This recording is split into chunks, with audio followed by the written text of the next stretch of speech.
The pettiest feuds on Mount Olympus. Hey guys. Tonight we're going to drift back quite a ways.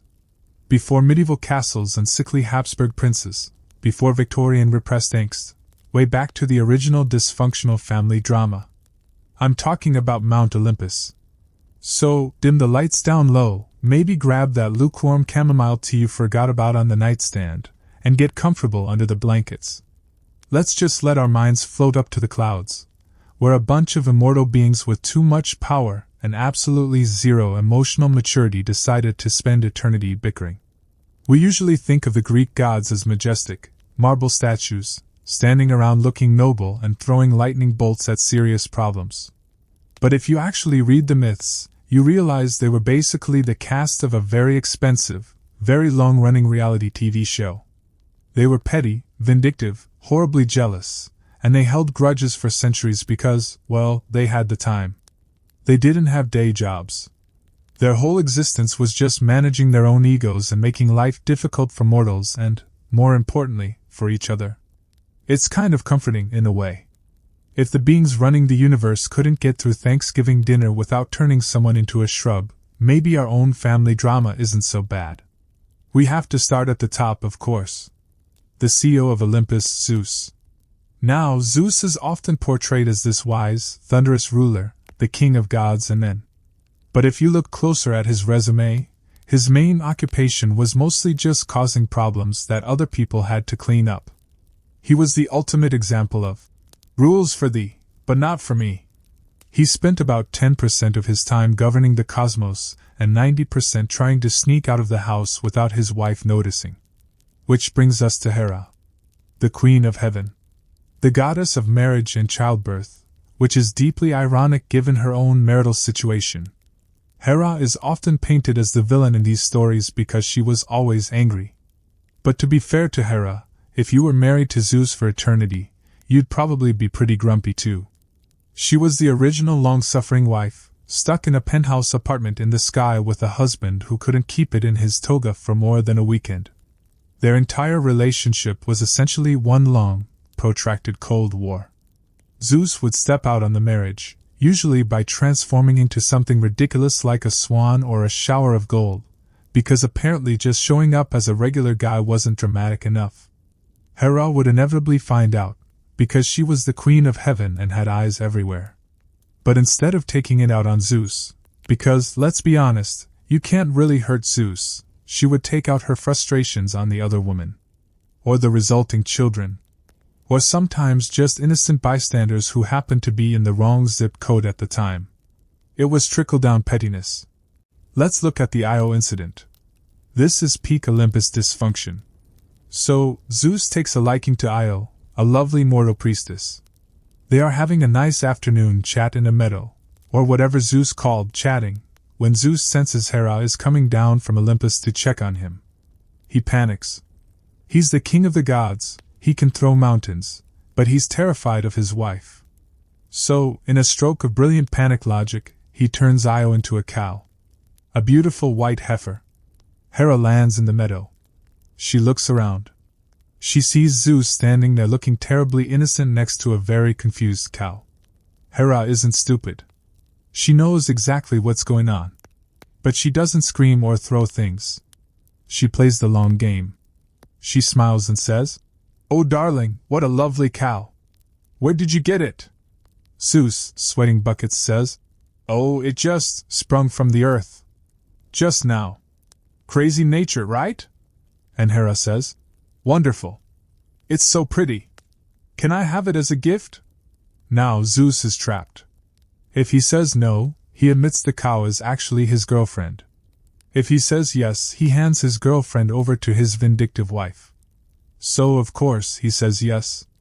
Because he's Zeus, and he hates confrontation unless it involves titans. Hera takes the cow. But she doesn't just put it in a pasture. That would be too simple. She's worried Zeus might try to turn Io back when she isn't looking. So, she hires a guard. Not a regular security guard with a flashlight. She hires Argus Penoptes. Argus was a giant who had 100 eyes all over his body. And the best part was that when he slept, only 2 eyes closed at a time. The other 98 stayed open. He was the ultimate surveillance state. So poor Io, who used to be a priestess and is now livestock, has to wander around chewing grass while a 100-eyed giant watches her every move, 24/7. It's just miserable. It's petty on a cosmic scale. Eventually Zeus feels bad. Not bad enough to confess to Hera, obviously, but bad enough to send Hermes, the messenger god, to fix it. Hermes, who is basically the divine fixer for Zeus's messes, goes down there. He has to bore Argus to death by telling really long, dull stories and playing the flute until all 100 eyes finally close in sleep. Then he chops Argus's head off. Problem solved, sort of. But Hera, never one to let things go, takes the 100 eyes of her dead servant and puts them on the tail of her favorite bird, the peacock. Which is why peacocks look like that today. It's a nice gesture to her employee, I guess. But she wasn't done with Io. She sent a gadfly, a massive, biting horsefly, to chase the cowwoman around the world. Io had to run across continents just to get away from this bug, all because Zeus couldn't manage his personal life. It's just exhausting to think about the energy spent on this. But the Zeus and Hera dynamic was just the background radiation of Olympus. Everyone else had their own petty squabbles going on. Let's float over to Athena and Poseidon. You have Athena, the goddess of wisdom, strategy, and weaving. She was the teacher's pet of Olympus. She was born by popping out of Zeus's head, fully armored and shouting a war cry. Which is quite an entrance. It probably explains why she always had a bit of a headache and a rigid personality. Then you have Poseidon, the god of the sea. He was basically Zeus's grumpy middle-aged brother who spent all his time in the basement, the ocean, and was always furious that he didn't get the top penthouse apartment.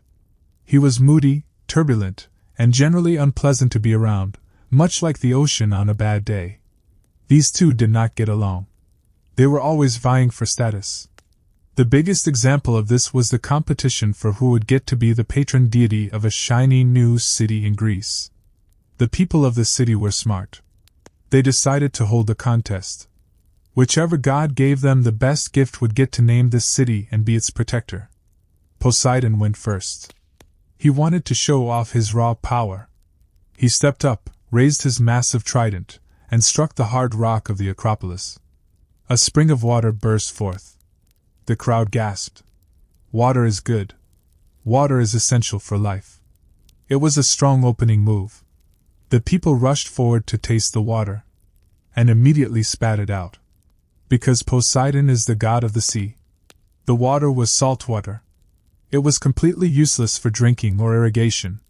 It was impressive, sure, a spring on a rock, but practically speaking, it was just a salty puddle. It was very Poseidon, loud, dramatic, and ultimately kind of pointless. Then it was Athena's turn. She stepped forward, looking very calm and smug. She knelt down and quietly buried something in the ground. Moments later, a fully grown olive tree sprung up.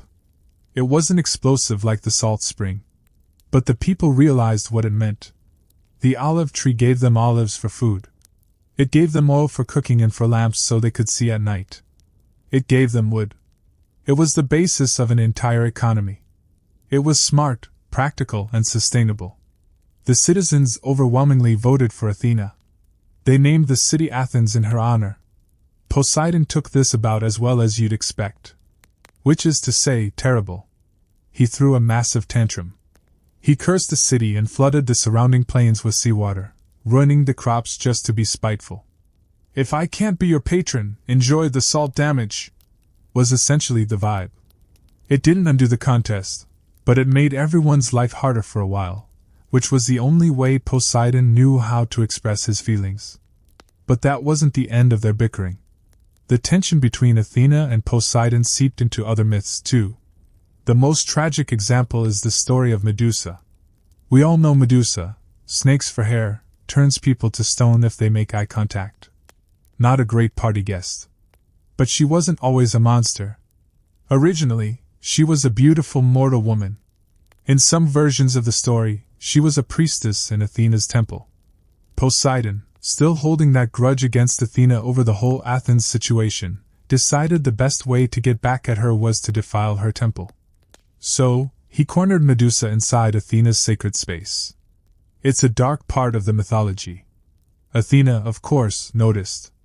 But instead of getting mad at Poseidon, her powerful, immortal uncle who was actually responsible, she got mad at Medusa. She blamed the victim for desecrating her temple. It's classic Olympian logic. You can't punish the powerful guy, so you punish the mortal woman. Athena transformed Medusa into the Gorgon we know today. She took away her beauty, gave her the snake hairdo, and made it so no one could ever look at her again without dying. It was a horribly cruel punishment for someone who hadn't really done anything wrong other than being in the wrong place when Poseidon was feeling vengeful.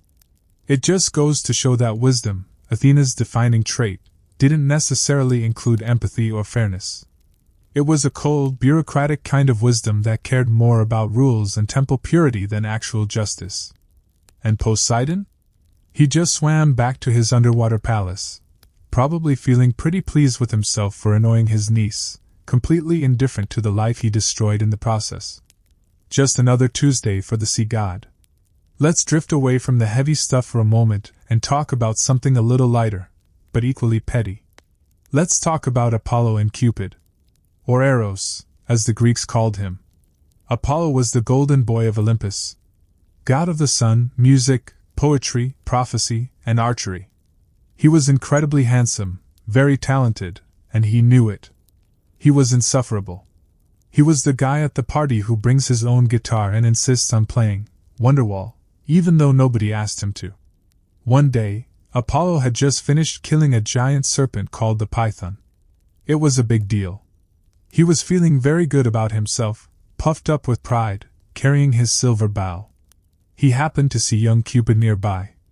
Now, Cupid was also an archer, but he was a small, winged god, usually depicted as a cherub or a young boy. He had a little golden bow and arrows that made people fall in love. Apollo, still high on the adrenaline of killing a monster, looked at Cupid and sneered. He said something along the lines of, "Hey kid, what are you doing with those grown-up toys? Bows are for men like me who kill giant snakes, not for little boys playing matchmaker. You're going to hurt yourself." It was deeply condescending. Apollo was gatekeeping archery. Cupid may have been small, but he was still an ancient primordial deity, and he didn't appreciate being talked down to by the sun god. He looked at Apollo and basically said, "Okay, boomer. Your arrow may kill snakes, but mine can shoot through anything, even your inflated ego." So, Cupid flew up to a high rock. He pulled out 2 arrows from his quiver. They were very different arrows. The first one was made of gold, with a sharp diamond point. This was the arrow that caused uncontrollable, obsessive love. He aimed it right at Apollo's heart and fired. Bullseye. Apollo was instantly struck with an overwhelming, desperate need for love. Then, Cupid took out the second arrow. This one was made of lead, and it was blunt and heavy. This arrow did the opposite of the golden one. It caused a deep, visceral revulsion towards love and romance. It made the victim want to become a sworn virgin and live in the woods forever just to avoid boys. Cupid aimed the lead arrow at a nearby nymph named Daphne. Daphne was a water nymph, very free-spirited, who already wasn't super interested in dating. The arrow hit her, and she immediately decided she hated the very idea of relationships and wanted to be left alone for eternity. You can see where this is going. It's a recipe for disaster, cooked up by a petty little love god with a point to prove. Apollo, under the influence of the golden arrow, saw Daphne. And because he was Apollo, he didn't just ask her out for coffee. He became intensely, terrifyingly obsessed. He decided she was the only woman in the world for him. He started chasing her through the woods, declaring his undying love, shouting bad poetry at her while he ran. "Wait! Don't run! I'm the god of music! My dad is Zeus! I'm really rich!" Daphne, under the influence of the lead arrow, was horrified. Here was this glowing, golden stalker chasing her through the trees. She ran for her life. She ran until she was totally exhausted, with Apollo gaining on her. She reached the banks of a river belonging to her father, the river god Penoptes. Desperate, she prayed to her father. "Help me! Open up the earth or change my form. Get me away from this guy!" Her father heard her. Just as Apollo reached out to grab her, Daphne's feet rooted into the ground. Bark started growing up her legs, enclosing her body. Her arms turned into branches, and her hair turned into leaves. She transformed into a laurel tree. Apollo skidded to a halt and hugged the tree. He could still feel her heart beating under the new bark. It was tragic, but also entirely preventable if he hadn't insulted Cupid's archery skills. Even then, Apollo wouldn't let it go. He decided that if she couldn't be his girlfriend, she would be his sacred tree. He cut off some branches and made a wreath to wear on his head.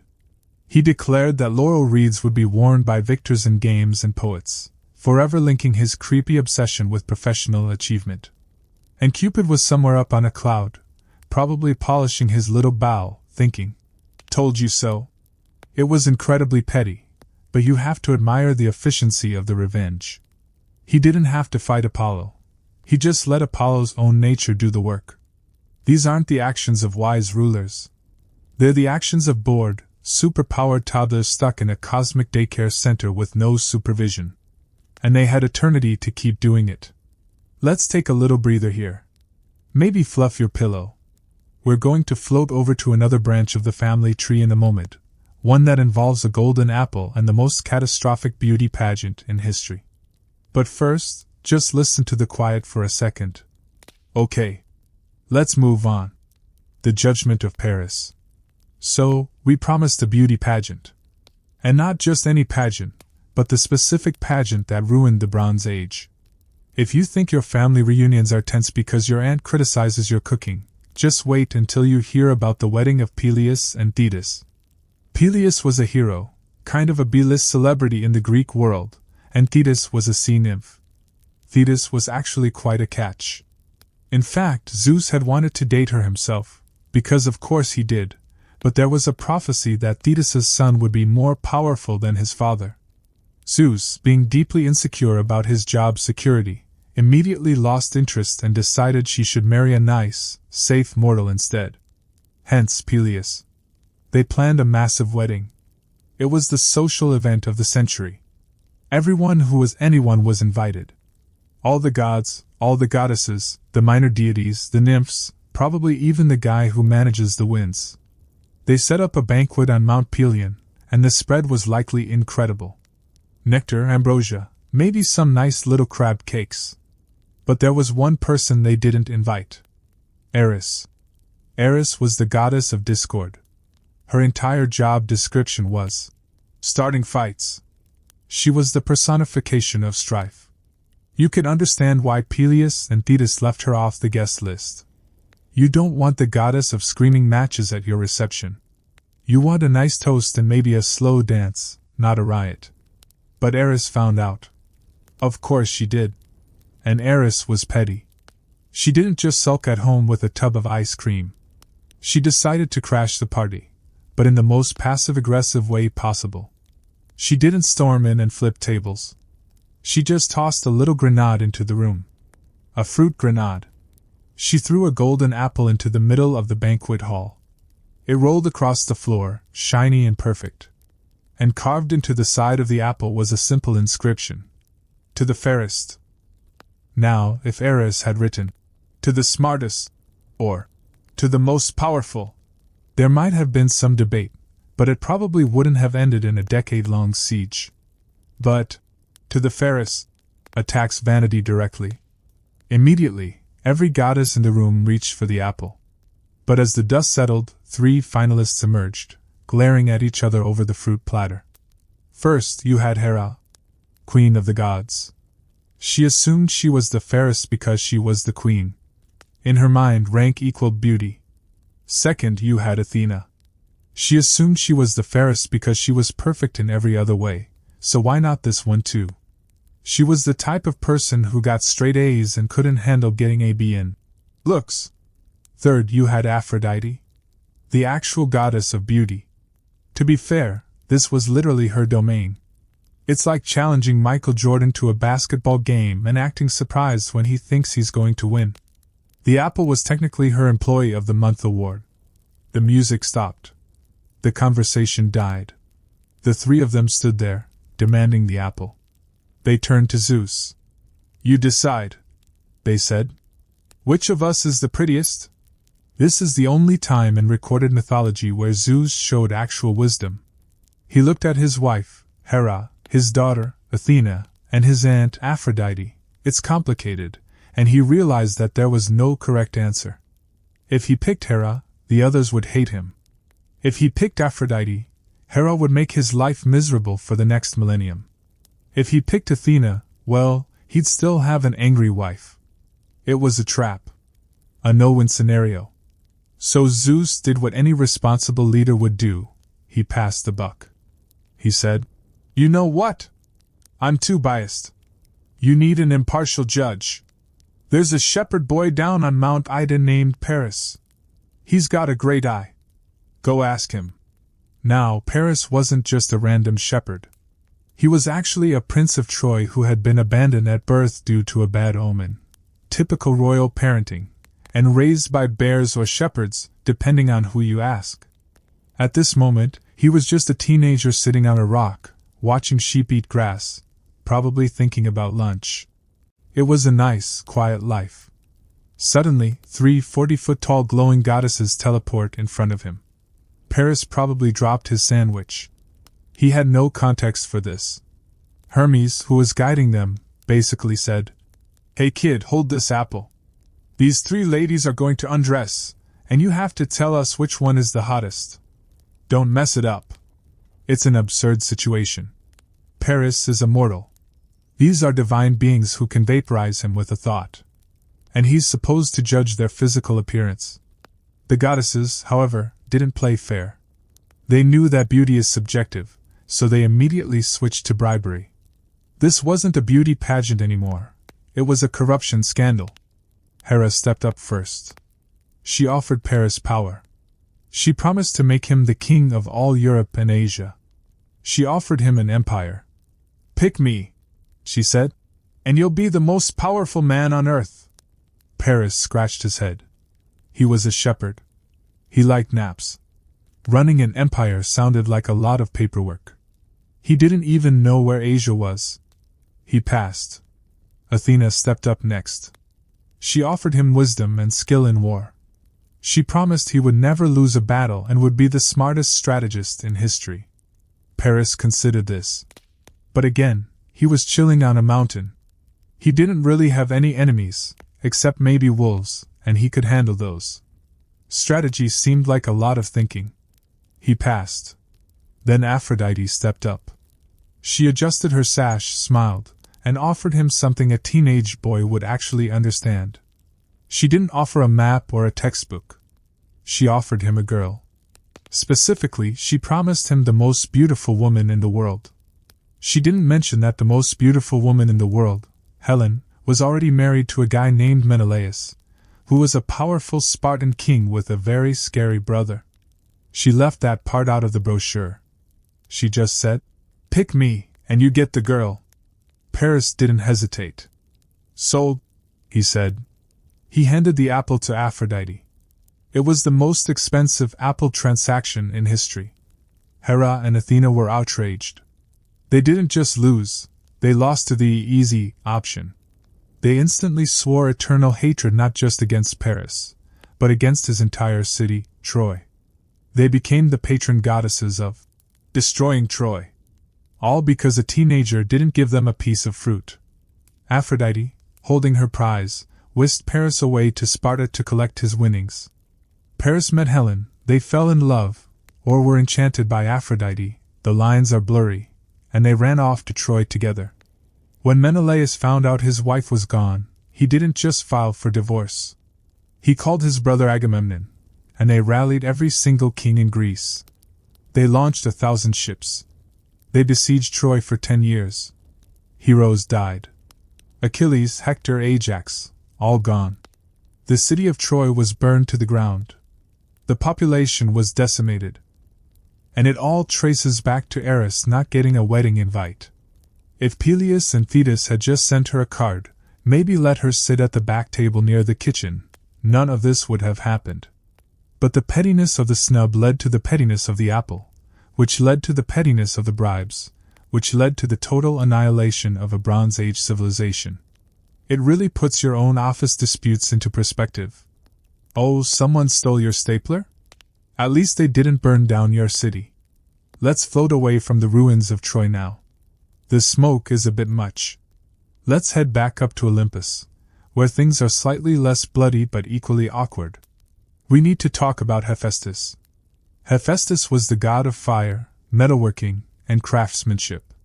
He was the guy who built the palaces, forged the armor, and made the cool self-driving tripods that wheeled around bringing people snacks. He was the engineer of Olympus. But he had a rough start. He was the son of Zeus and Hera, or sometimes just Hera alone, trying to get back at Zeus for having Athena on his own. But when Hephaestus was born, he wasn't perfect.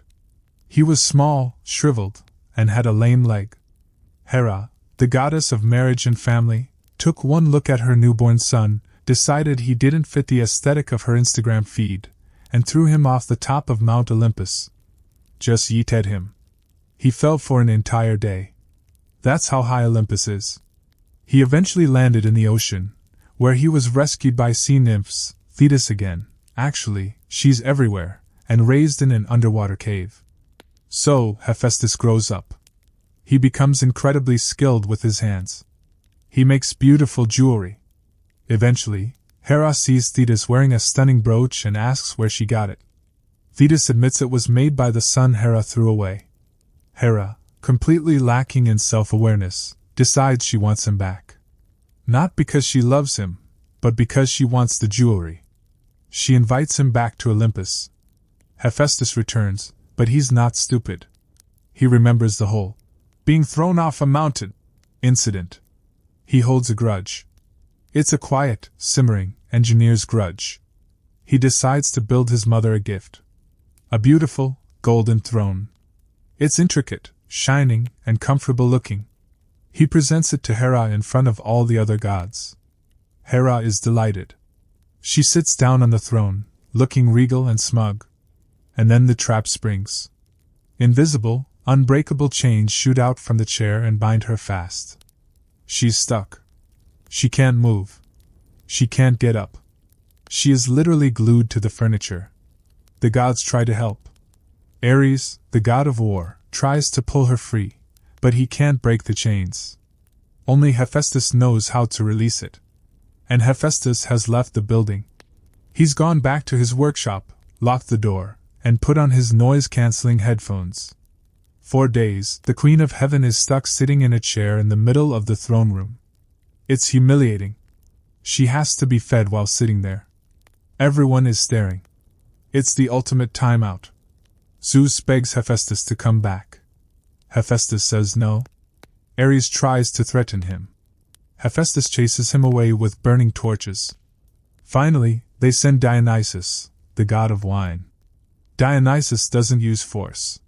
He just goes down to the workshop with a few jugs of the good stuff. They sit, they drink, they bond over how dysfunctional their family is. Eventually, Hephaestus gets so drunk that Dionysus loads him onto a mule and leads him back up to Olympus. In his drunken state, Hephaestus agrees to release his mother. But he has demands. He wants a seat on the Olympian Council. And in a twist that nobody saw coming, he demands to marry Aphrodite. Yes, the same Aphrodite who started the Trojan War. Zeus agrees, mostly because he just wants his wife to stop complaining about the chair. So, the smith god gets the beauty goddess. Now, you might think this is a happy ending for the underdog. But remember, this is Olympus. Nobody is happy. Aphrodite was not thrilled about being married to the guy who smelled like soot and sweat, even if he was talented. She liked pretty boys. Specifically, she liked Ares. So, Aphrodite and Ares started having an affair.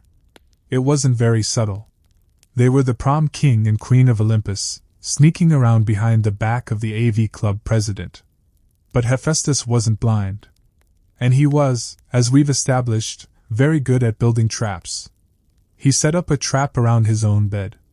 He forged a net of chains so fine they were invisible to the eye, like spiderwebs, but stronger than steel. He draped them over the bedposts, and told his wife he was going away for a business trip to Lemnos. As soon as he left, Ares snuck in. He and Aphrodite hopped into bed. Snap! The net fell. It wrapped around them, pulling tight. They were trapped, tangled together in a very compromising position, unable to move a muscle. Hephaestus didn't just come home and yell. That would be too normal. He invited everyone. He opened the doors to the bedroom and called out to all the other gods. "Hey guys! Come look at this!" Zeus, Poseidon, Hermes, Apollo, they all crowded into the doorway. They looked at Ares and Aphrodite, trapped in the net like tuna in a trawler. And they laughed. Homeric laughter, it's called. Uncontrollable, shaking the foundations of the earth laughter. They weren't horrified by the infidelity. They were just amused by the situation. Apollo nudged Hermes and asked, "Hey, would you mind being trapped in those chains if it meant you were with Aphrodite?" And Hermes, honest as ever, said, "I'd take 3 sets of chains." It was a public shaming on a divine level. Hephaestus eventually let them go, after demanding his dowry back from Zeus. Ares ran off to Thrace to sulk. Aphrodite fled to Cyprus. Hephaestus went back to his forge. He didn't get a happy marriage out of it, but he got the satisfaction of knowing that for the rest of eternity, whenever Ares tried to act tough, someone would remind him of the time he got defeated by a bedsheet. It's petty. It's vindictive. It's elaborate. It's exactly what you'd expect from a family that has everything except boundaries. Let's drift a bit further now. The laughter of the gods is fading out, echoing down the marble halls. We've covered bad marriages and beauty contests. But what about the kids? The sibling rivalries? Because if you think Zeus was a bad husband, wait until you see him as a dad. Or rather, wait until you see how his kids treated each other while he was busy ignoring them. Take Hermes and Apollo, for instance. We mentioned them briefly, but their first meeting is a masterclass in infant delinquency. Hermes was the son of Zeus and a nymph named Maia. He was born in a cave at dawn. By noon, he was bored. He wasn't even a day old. He was a baby. He wrapped himself in his swaddling clothes, snuck out of his crib, and toddled out of the cave. Most babies want milk. Hermes wanted to steal cattle. He found a herd of cows belonging to Apollo. Now, stealing from the god of prophecy seems like a bad idea, but Hermes was a precocious genius. He knew Apollo would track the footprints. So, Hermes made little shoes for the cows out of bark and grass and put them on backwards. Then he led the cows away. To anyone tracking them, it looked like the cows had walked towards the pasture, not away from it. It was Looney Tunes logic applied to divine theft. He hid the cows in a cave, sacrificed 2 of them to the gods, including himself, which is a bold power move, sacrificing to yourself, and then snuck back into his own crib. He wrapped himself up tight and pretended to be asleep. Apollo, eventually, noticed his cows were gone. He was furious.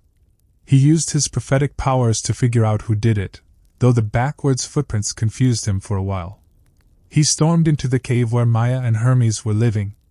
There's Hermes, a literal infant, looking adorable.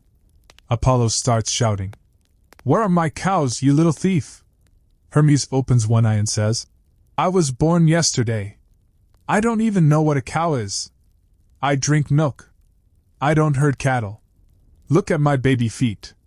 He gasped at the god of truth. Apollo wasn't buying it. He grabbed the baby and dragged him up to Olympus to face Zeus. It was a cosmic small claims court. Apollo is ranting about his stolen livestock. Hermes is playing the "I'm just a baby" card, winking at Zeus. Zeus found the whole thing hilarious. He loved that his new son was a trickster. He laughed and told Hermes to give the cows back. Hermes agreed. He led Apollo to the cave. But to smooth things over, Hermes pulled out a new invention he'd made from a tortoise shell and some gut strings. A lyre. He started playing it. The music was beautiful. Apollo, as the god of music, was entranced. He'd never heard anything like it. His anger melted away. He wanted that instrument. So, they made a trade. Hermes gave Apollo the lyre. In exchange, Apollo let him keep the cows. It was the first business deal. And that's how Hermes became the god of commerce and thieves, and Apollo got his signature guitar. They became best friends after that, mostly because Apollo realized it was better to have Hermes on his team than stealing his stuff. It's a rare moment of de-escalation in Greek myth. Usually, someone ends up as a tree or a spider. But here, they just swapped goods. It's almost wholesome. Almost. Until you remember Hermes killed a tortoise to make the instrument. But hey, you can't make an omelet without breaking a few shells. Let's float on that gentle note for a second. The sound of a tortoiseshell lyre strumming in the background. A baby god leading cows backward. It's absurd, but it's a calm kind of absurd. We're going to move on to a slightly darker shade of petty now. We're going to talk about Demeter, the Earth Mother, the goddess of the harvest. You'd think she would be chill. She grows wheat. She likes nature. But when you mess with her family, she doesn't just get mad. She shuts down the global economy. This brings us to the story of Hades and Persephone, which is often framed as a romance, but is really just a custody dispute that caused winter. But before we get to the kidnapping, let's look at a lesser-known feud involving Demeter. The story of Erysichthon. Erysichthon was a mortal king who was just a jerk. He wanted to build a new dining hall.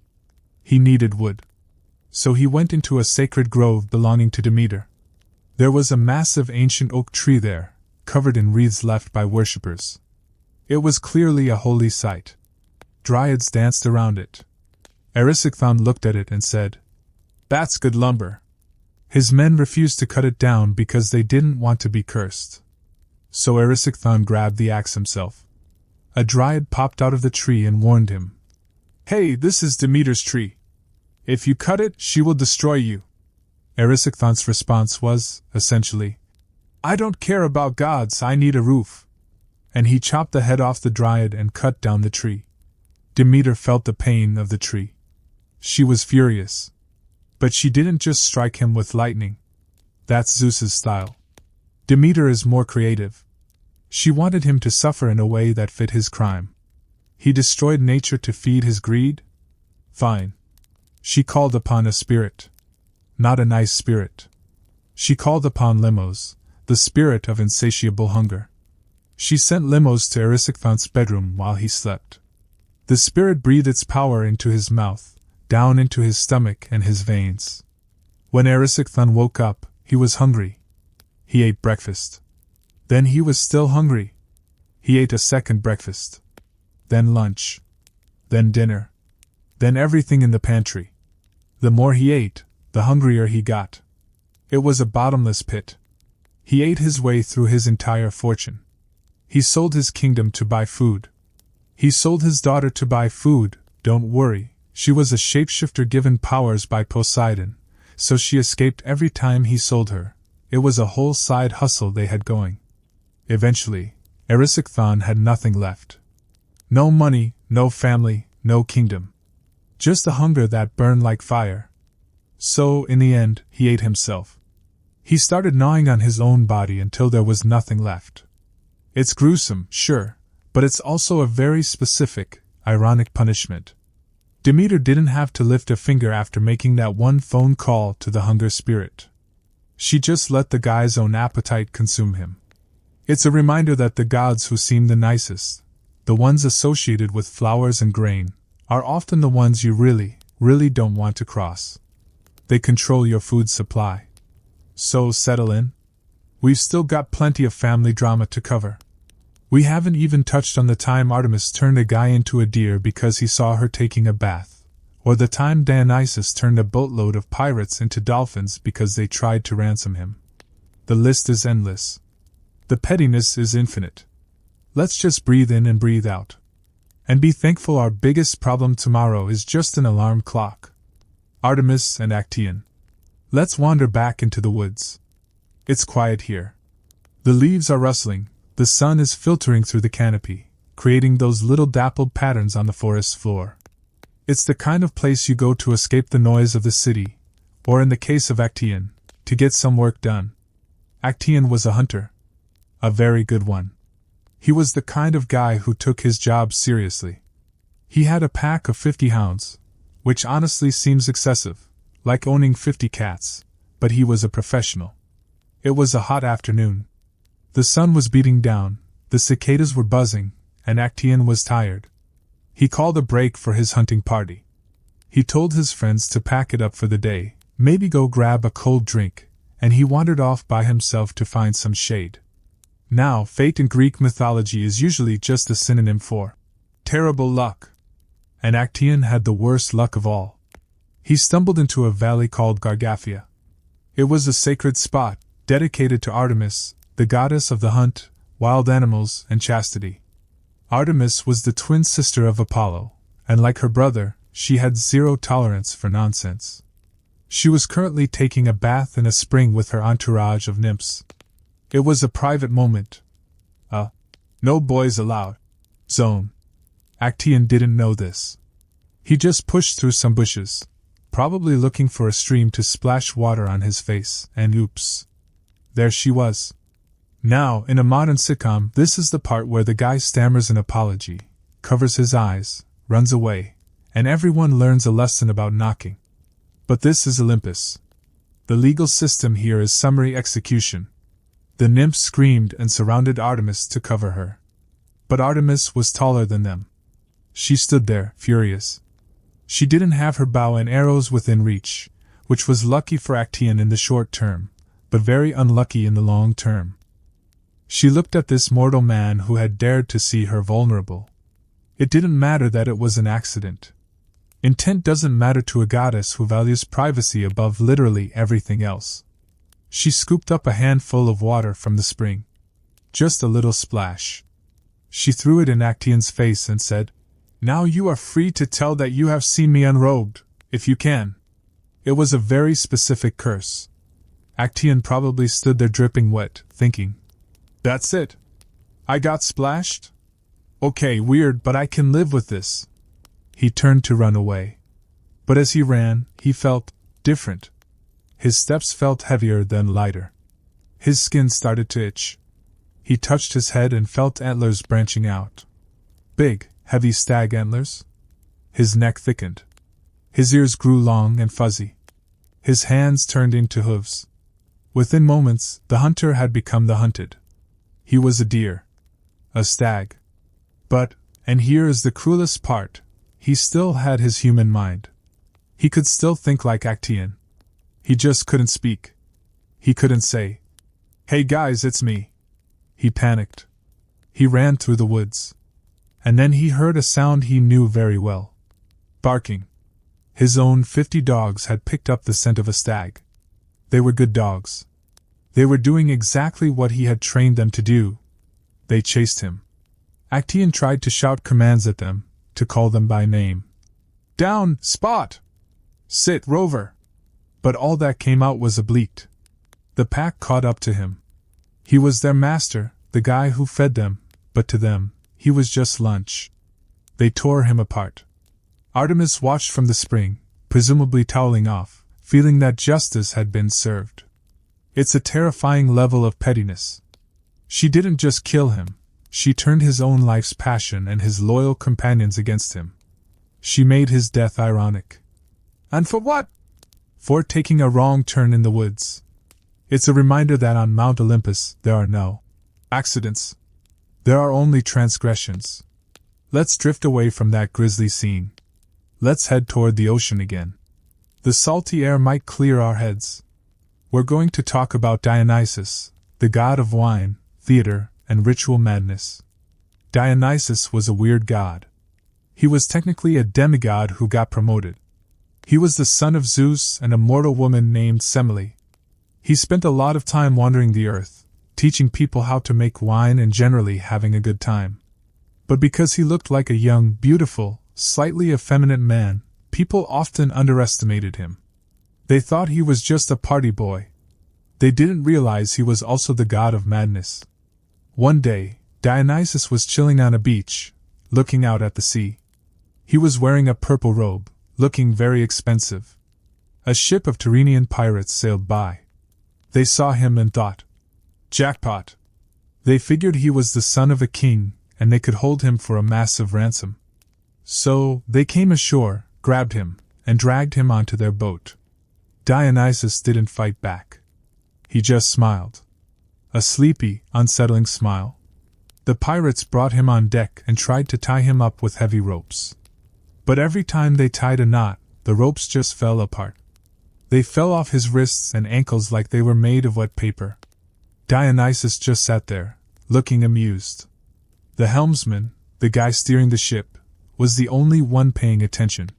He looked at this boy who couldn't be tied up and realized, "This is not a normal hostage."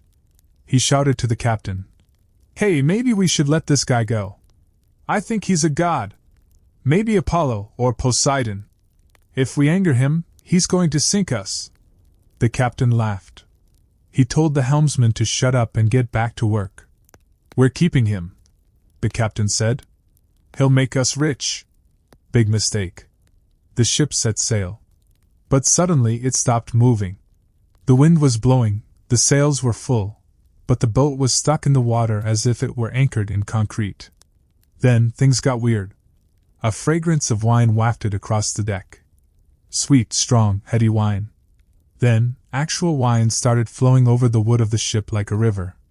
A vine of ivy started growing up the mast, twisting around the wood, blooming with flowers and berries.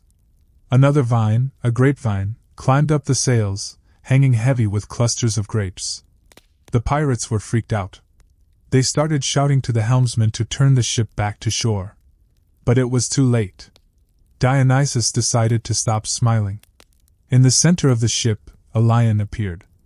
A massive, roaring lion. In some versions, Dionysus turns into the lion. In others, he just manifests it. Either way, there is now a large predator on a small boat. To make matters worse, a bear appeared on the other side. The lion roared and pounced on the captain. The other sailors, terrified out of their minds, leaped overboard to escape the beasts. But as soon as they hit the water, their bodies changed. Their arms fused to their sides. Their noses elongated. Their skin turned gray and smooth. They turned into dolphins. The entire crew, transformed into a school of playful sea creatures. Only the helmsman was left. He was cowering by the rudder, trembling. Dionysus walked over to him, back in his human form, looking relaxed. He put a hand on the guy's shoulder and said, "Don't be afraid. You're the only one who had any sense." He spared the helmsman. It's one of the few times a god actually rewarded someone for recognizing them. But the rest of the crew? They spent the rest of their lives eating mackerel and jumping through hoops. It's a classic. Don't judge a book by its cover story, but with more hallucinations and transfiguration. The pettiness here lies in the captain's refusal to listen. He had a chance. The ropes falling off was a pretty clear sign. But he doubled down, so he became a fish. Let's float back up to the clouds for a moment. We need to talk about parental pride. We all know those parents who won't stop talking about their kids. "My son got into Harvard, my daughter is a doctor." It's annoying, but harmless.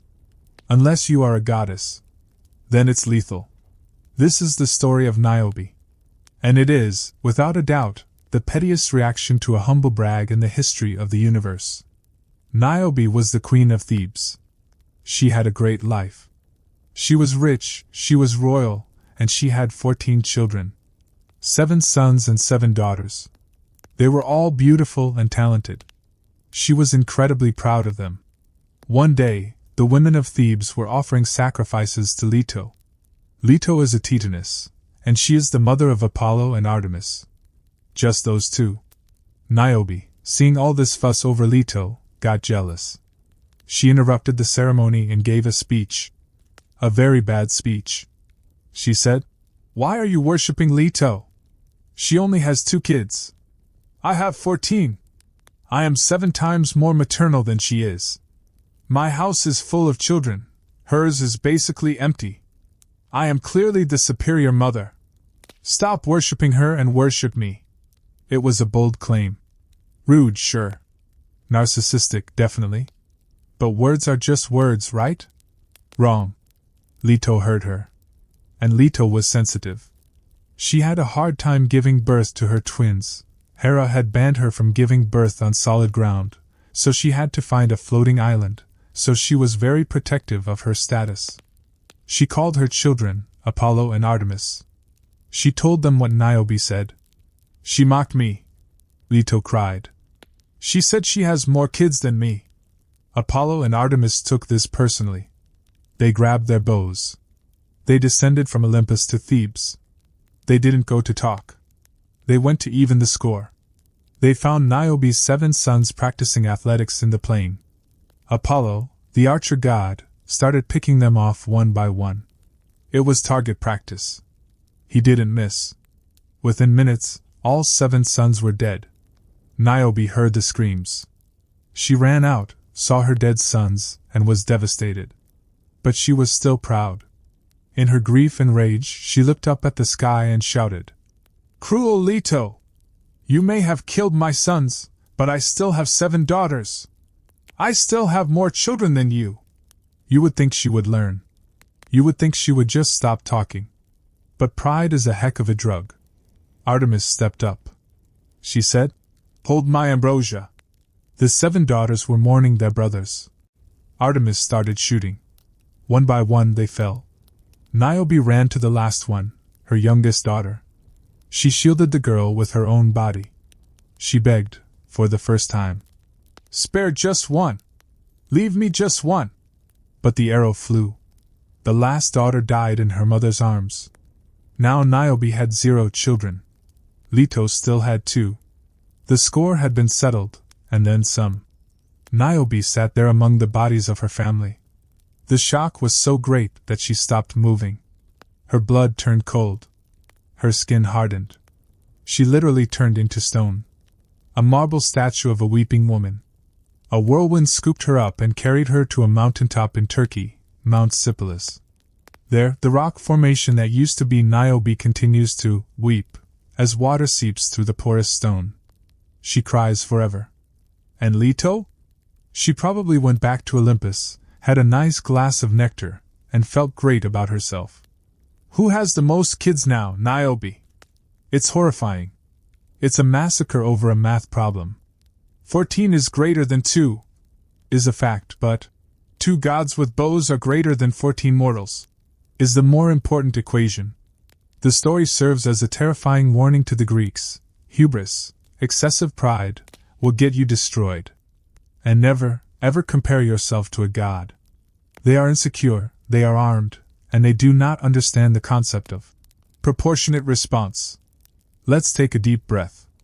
That was heavy. Let's try to find something a little more bureaucratic. A little more corporate pettiness. Let's talk about the time Apollo got sentenced to community service. Yes, even the golden boy got in trouble. We mentioned earlier that Apollo killed the Cyclopes, or specifically, the sons of the Cyclopes, or the Cyclopes who made Zeus's thunderbolts. The details vary, but basically, Apollo was mad that Zeus killed his son Asclepius, the doctor who got too good at healing people. So Apollo killed the guys who made the weapon that killed his son. Zeus was going to throw Apollo into Tartarus, the deep abyss of the underworld, which is essentially a life sentence in maximum security prison. But Leto, she's back again, begged for mercy. So Zeus said, "Fine. 1 year of hard labor. As a mortal."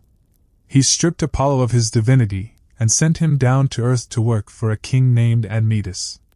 Imagine this. You are the god of the sun. You drive a chariot across the sky. You are the patron of music and prophecy. And now, you are an unpaid intern for a local sheep farmer. But surprisingly, Apollo was a pretty good employee. He liked Admetus. Admetus was a decent guy, treated him well, probably didn't make him shovel the worst of the manure. To say thank you, Apollo decided to do something nice. He helped Admetus get a wife, by helping him yoke a lion and a boar to a chariot, don't ask. But the real gift was immortality. Apollo went to the Fates. The fates are three old women who spin the thread of life, measure it, and cut it. Even Zeus is afraid of them. They decide when everyone dies. Apollo got them drunk. He brought a bunch of wine to the fates, got them tipsy, and convinced them to cut Admetus a deal. The deal was, Admetus doesn't have to die, if he can find someone else to die in his place. It sounded like a great loophole. Admetus was thrilled. I'm gonna live forever, he thought. Surely someone loves me enough to swap. But when the time came, Admetus went to his elderly parents. Hey Mom, Dad. You guys are old. You've had a good run. Mind taking one for the team so I can keep living? His parents said. Absolutely not. We enjoy being alive, thank you very much. He asked his friends. He asked his servants. Everyone said no. We like you, Admetus, but we don't die for you like you. Finally, his wife, Alcestis, stepped up. She was young, beautiful, and the mother of his children. She said, I'll do it.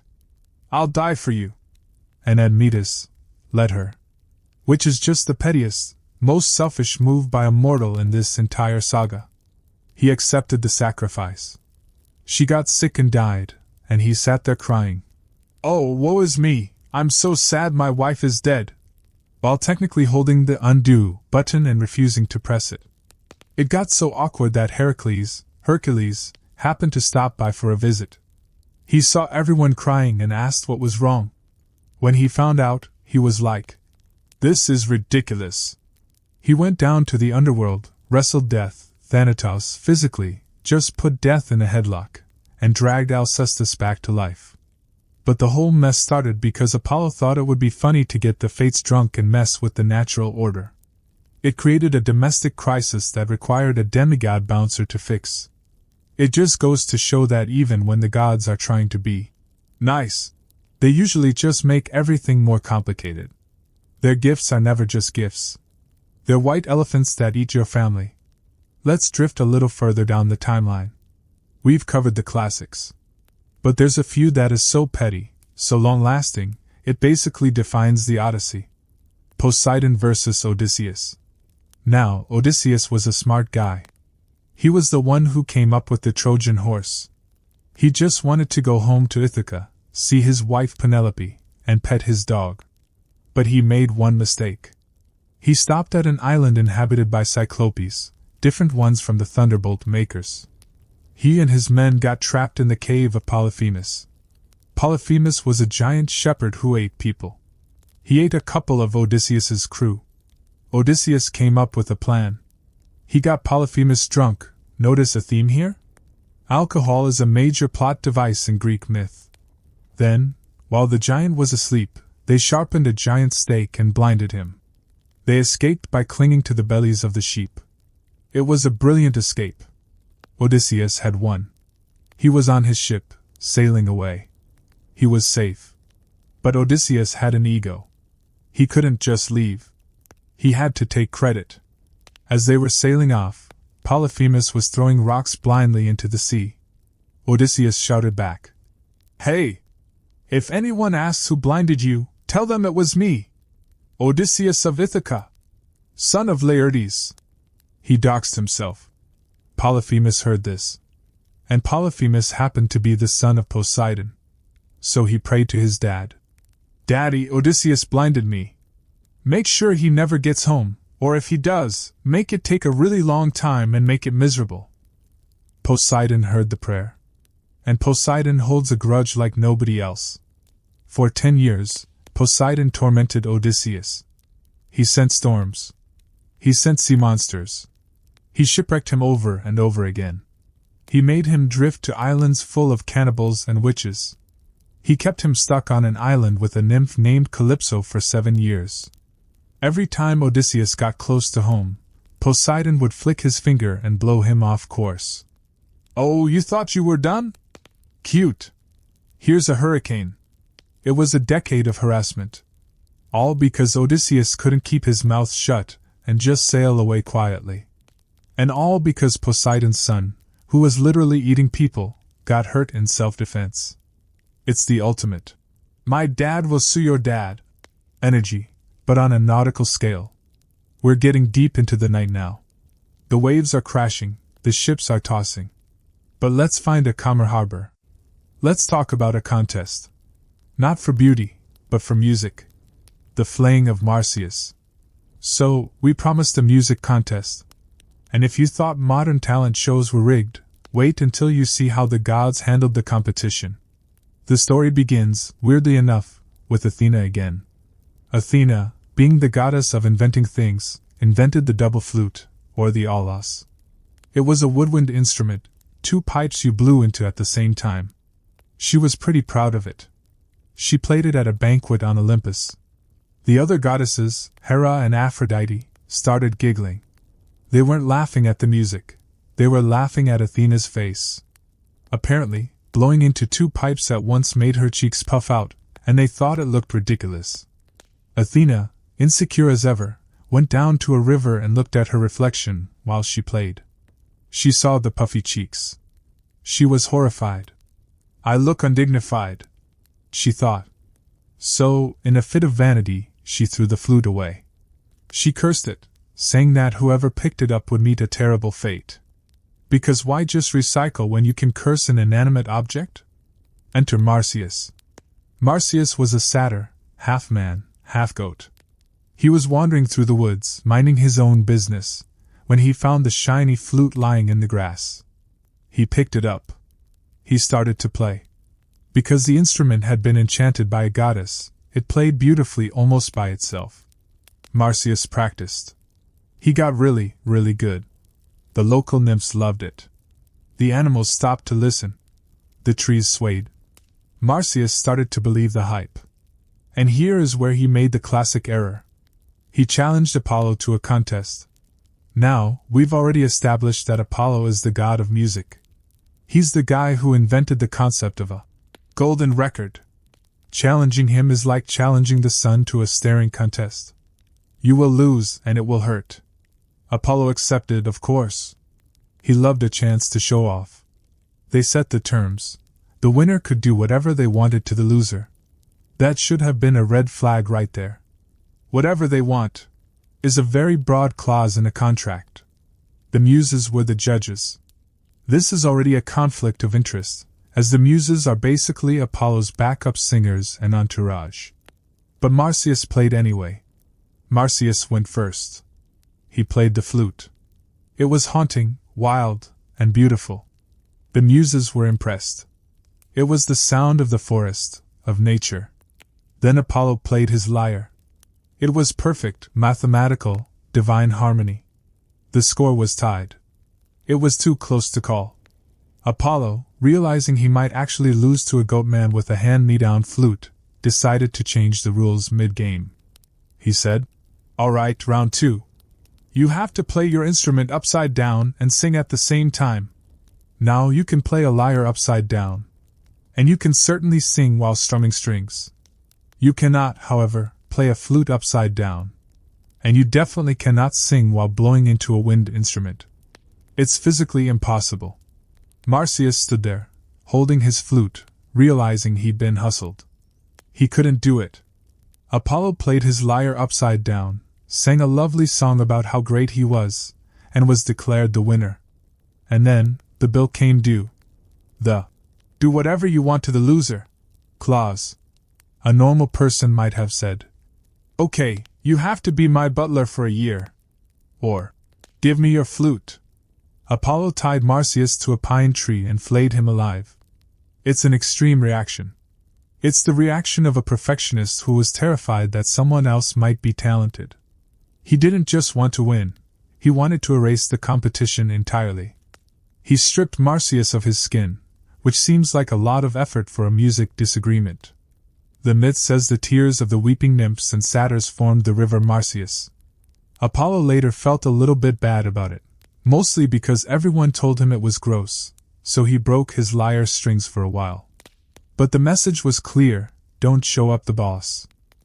Speaking of music contests and sore losers, let's float over to another incident involving Apollo. Apparently, he really liked these battles of the bands, provided he always won. This time, the challenger was Pan. Pan was the god of the wild, shepherds, and rustic music. He played the panpipes, those reeds stuck together with wax.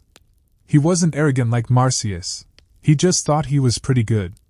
They held a contest on a mountain. The judge was the mountain god himself, Molus. Pan played a jaunty little tune. It was fun. It was catchy. It was the kind of music you tap your hoof to. Then Apollo played. He struck a pose in his purple robes, strummed his lyre, and played something sophisticated and highbrow. Molus, the mountain, said, "Apollo wins. Obviously. The lyre is superior." Everyone nodded. "Yes, good game, good game." Except for one guy. King Midas. Yes, the golden touch guy. He was there, presumably because he was a wealthy patron of the arts. "Apollo wins. Obviously. The lyre is superior." Everyone nodded. "Yes, good game, good game." Except for one guy. King Midas. Yes, the golden touch guy. He was there, presumably because he was a wealthy patron of the arts. Midas raised his hand and said, "Actually, I preferred Pan. It had more soul. Apollo's stuff is a bit elevator music-y." The silence on the mountain must have been deafening. Apollo turned his burning gaze onto Midas. He walked over to the king. He didn't yell. He whispered, "You prefer the sound of the ass's pipes? Then you must have the ears to match."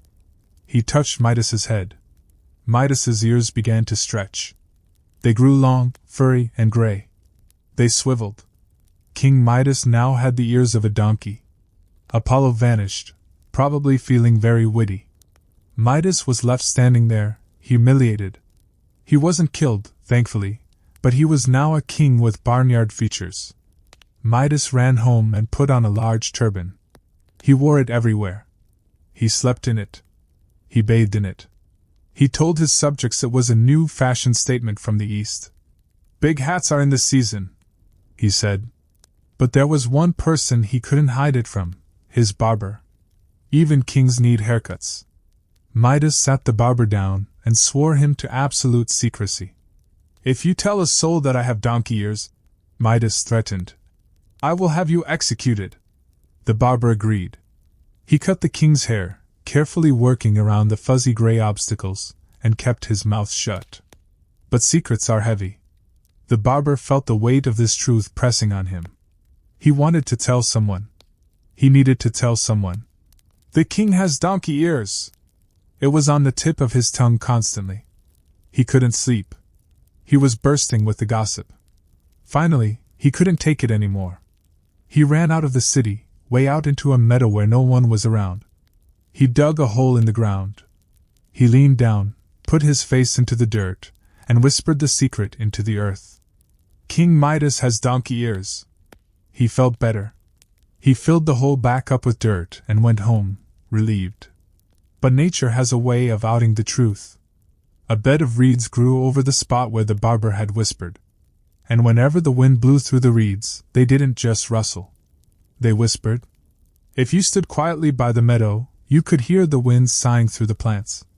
"King Midas has donkey ears." Midas has donkey ears. Passers-by heard it. Travelers heard it. Soon, the whole kingdom knew. The king's secret was blown by some chatty vegetation. It's a funny story, but it's rooted in Apollo's inability to take constructive criticism. He couldn't handle one bad review from one mortal critic.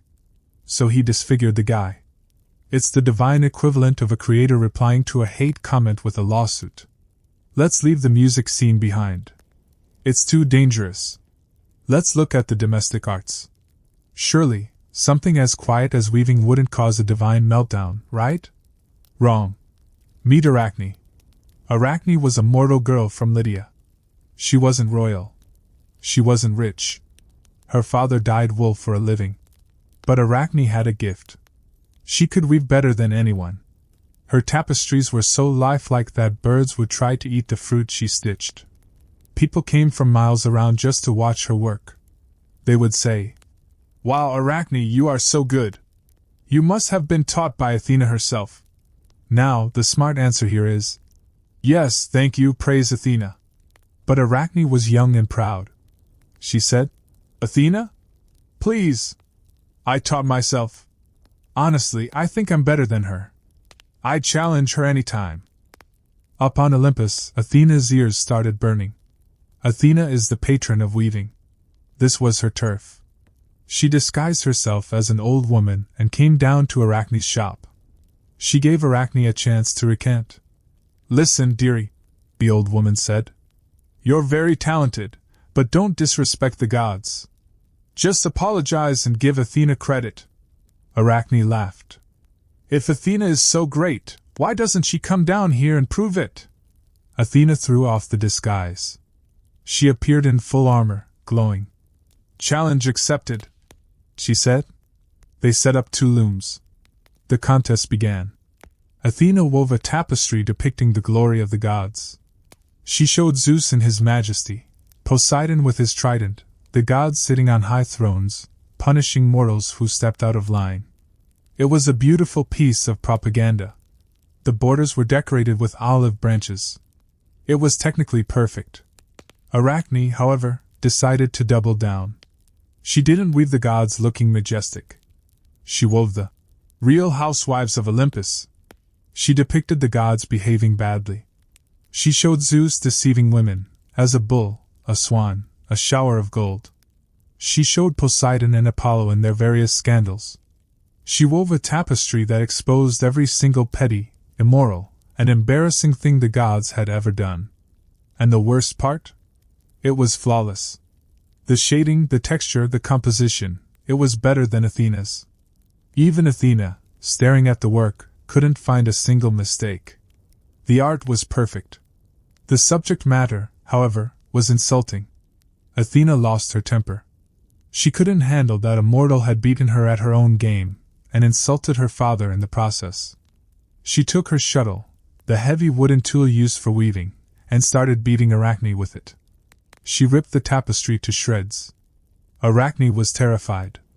She realized she had pushed too far. In her shame and fear, she tried to hang herself with a rope. Athena stopped her. But not out of kindness. "No," Athena said. "You want to hang? You can hang forever. You want to weave? You can weave forever." She sprinkled some juice from Hecate's herbs onto the girl. Arachne's hair fell out. Her nose and ears vanished. Her head shrank. Her body bloated. Her fingers turned into long, spindly legs. She became the first spider. She scuttled away into the corner, and immediately started spinning a web. It's a brutal story. Arachne told the truth.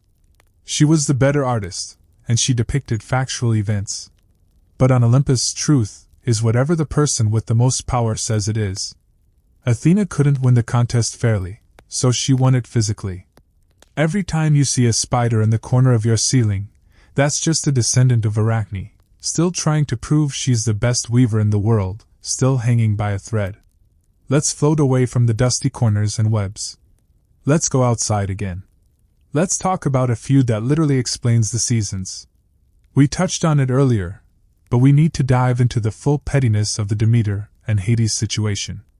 We all know the basics. Hades kidnaps Persephone, Demeter gets sad, winter happens. But the details are a masterclass in passive-aggressive negotiation. Hades, the king of the underworld, was lonely. He was the wealthy, goth brother who lived in the basement. He wanted a wife. He saw Persephone, Demeter's daughter, picking flowers. He went to Zeus, Persephone's father, and asked for permission to marry her. Zeus, who is terrible at conflict, said, "Well, Demeter is really possessive, so she'll say no. But I won't say no. So just take her. But don't tell anyone I said that." Classic Zeus. Approved the kidnapping of his own daughter to avoid an argument with his wife, creating a much bigger argument later. So Hades burst out of the ground in his black chariot, grabbed Persephone, and dragged her down to the underworld. Demeter heard her daughter scream. She looked everywhere. She wandered the earth for 9 days with torches, not eating or sleeping. Finally Helios, the sun god who sees everything, and is a bit of a gossip, told her what happened. "Yeah, Hades took her. Zeus said it was okay. Demeter went nuclear. She didn't storm Olympus. She didn't fight Hades. She went on strike. She is the goddess of the harvest. When she stops working, things stop growing. The crops withered. The trees died. The earth turned brown and cold. Famine spread across the world. Humans stopped offering sacrifices to the gods because they were too busy starving. This got Zeus's attention. No sacrifices means hungry gods. Zeus sent Iris, the rainbow messenger, to beg Demeter to come back. Demeter sat in her temple and said, "Not until I get my daughter." Zeus sent all the other gods. They brought gifts. They offered jewelry. Demeter didn't even look at them. "Bring me Persephone, or the humans die." It was a hostage negotiation, and Demeter was holding the entire planet hostage. Zeus finally caved. He sent Hermes to the underworld to tell Hades, "Look, you have to let her go. Your mother-in-law is killing everyone." Hades, surprisingly, agreed. He was cool about it. "Sure," he said to Persephone. "Go see your mom. But don't forget me." But before she left, he offered her a snack. A pomegranate. Now, there's a rule in the underworld. If you eat the food of the dead, you belong to the underworld. It's like the terms and service agreement nobody reads. Persephone was hungry. She ate 6 little seeds. Just 6. She went back up to the surface. Demeter hugged her. The earth bloomed. Flowers sprang up. It was spring. Then Demeter asked, "Did you eat anything?" Persephone admitted to the seeds. Demeter realized the trap. Hades had technically played by the rules. So they had to go to arbitration. Zeus, once again stuck in the middle, issued a ruling. Since she ate 6 seeds, she has to spend 6 months of the year in the underworld with Hades. The other 6 months, she can live with her mother. So, when Persephone is with Demeter, we get spring and summer. Demeter is happy. When Persephone goes down to Hades, Demeter gets depressed, stops working, and we get autumn and winter.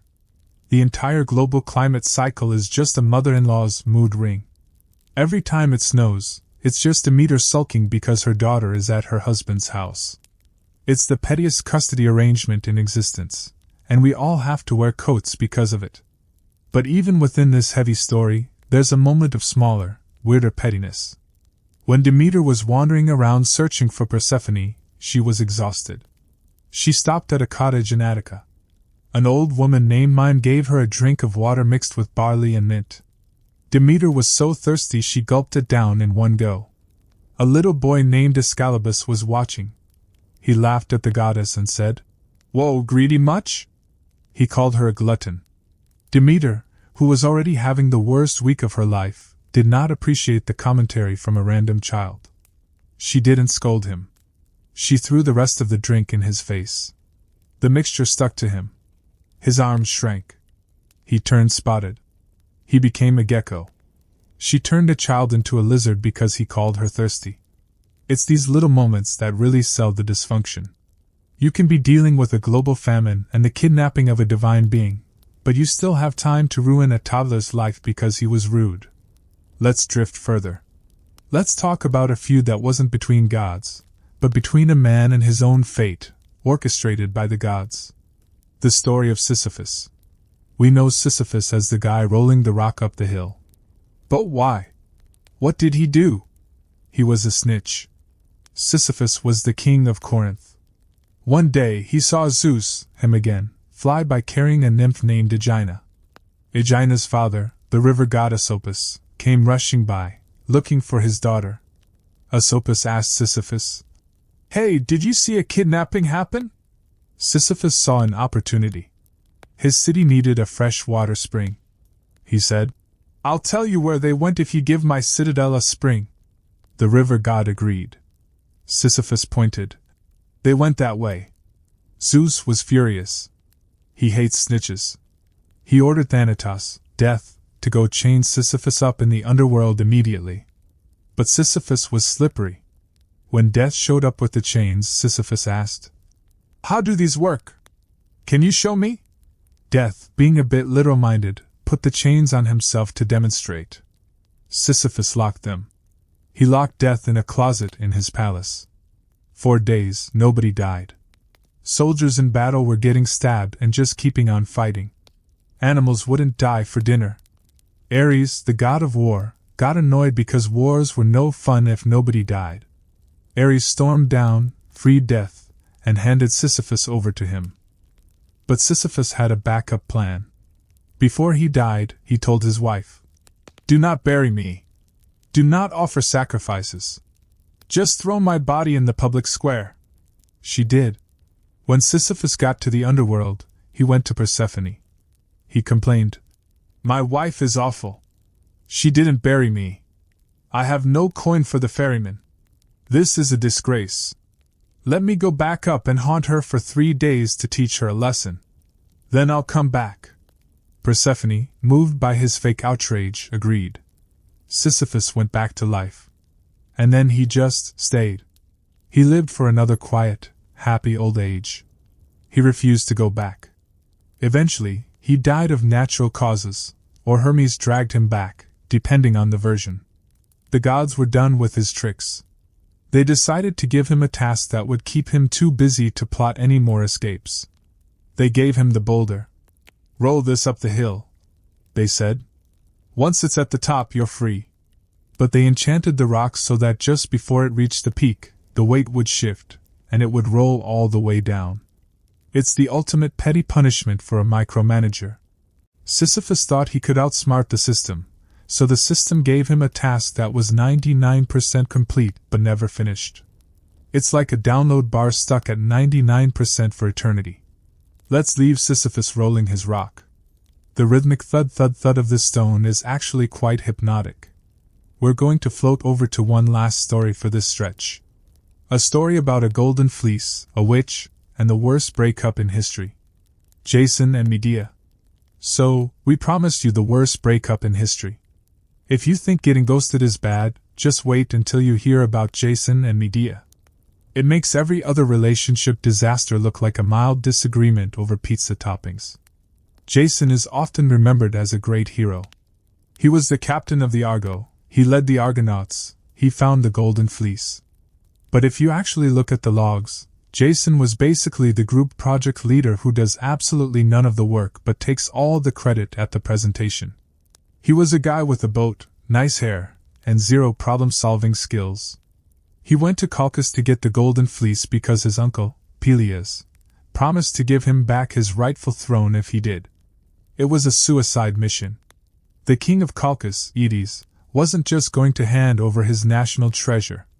He set impossible tasks. "Sure," the king said.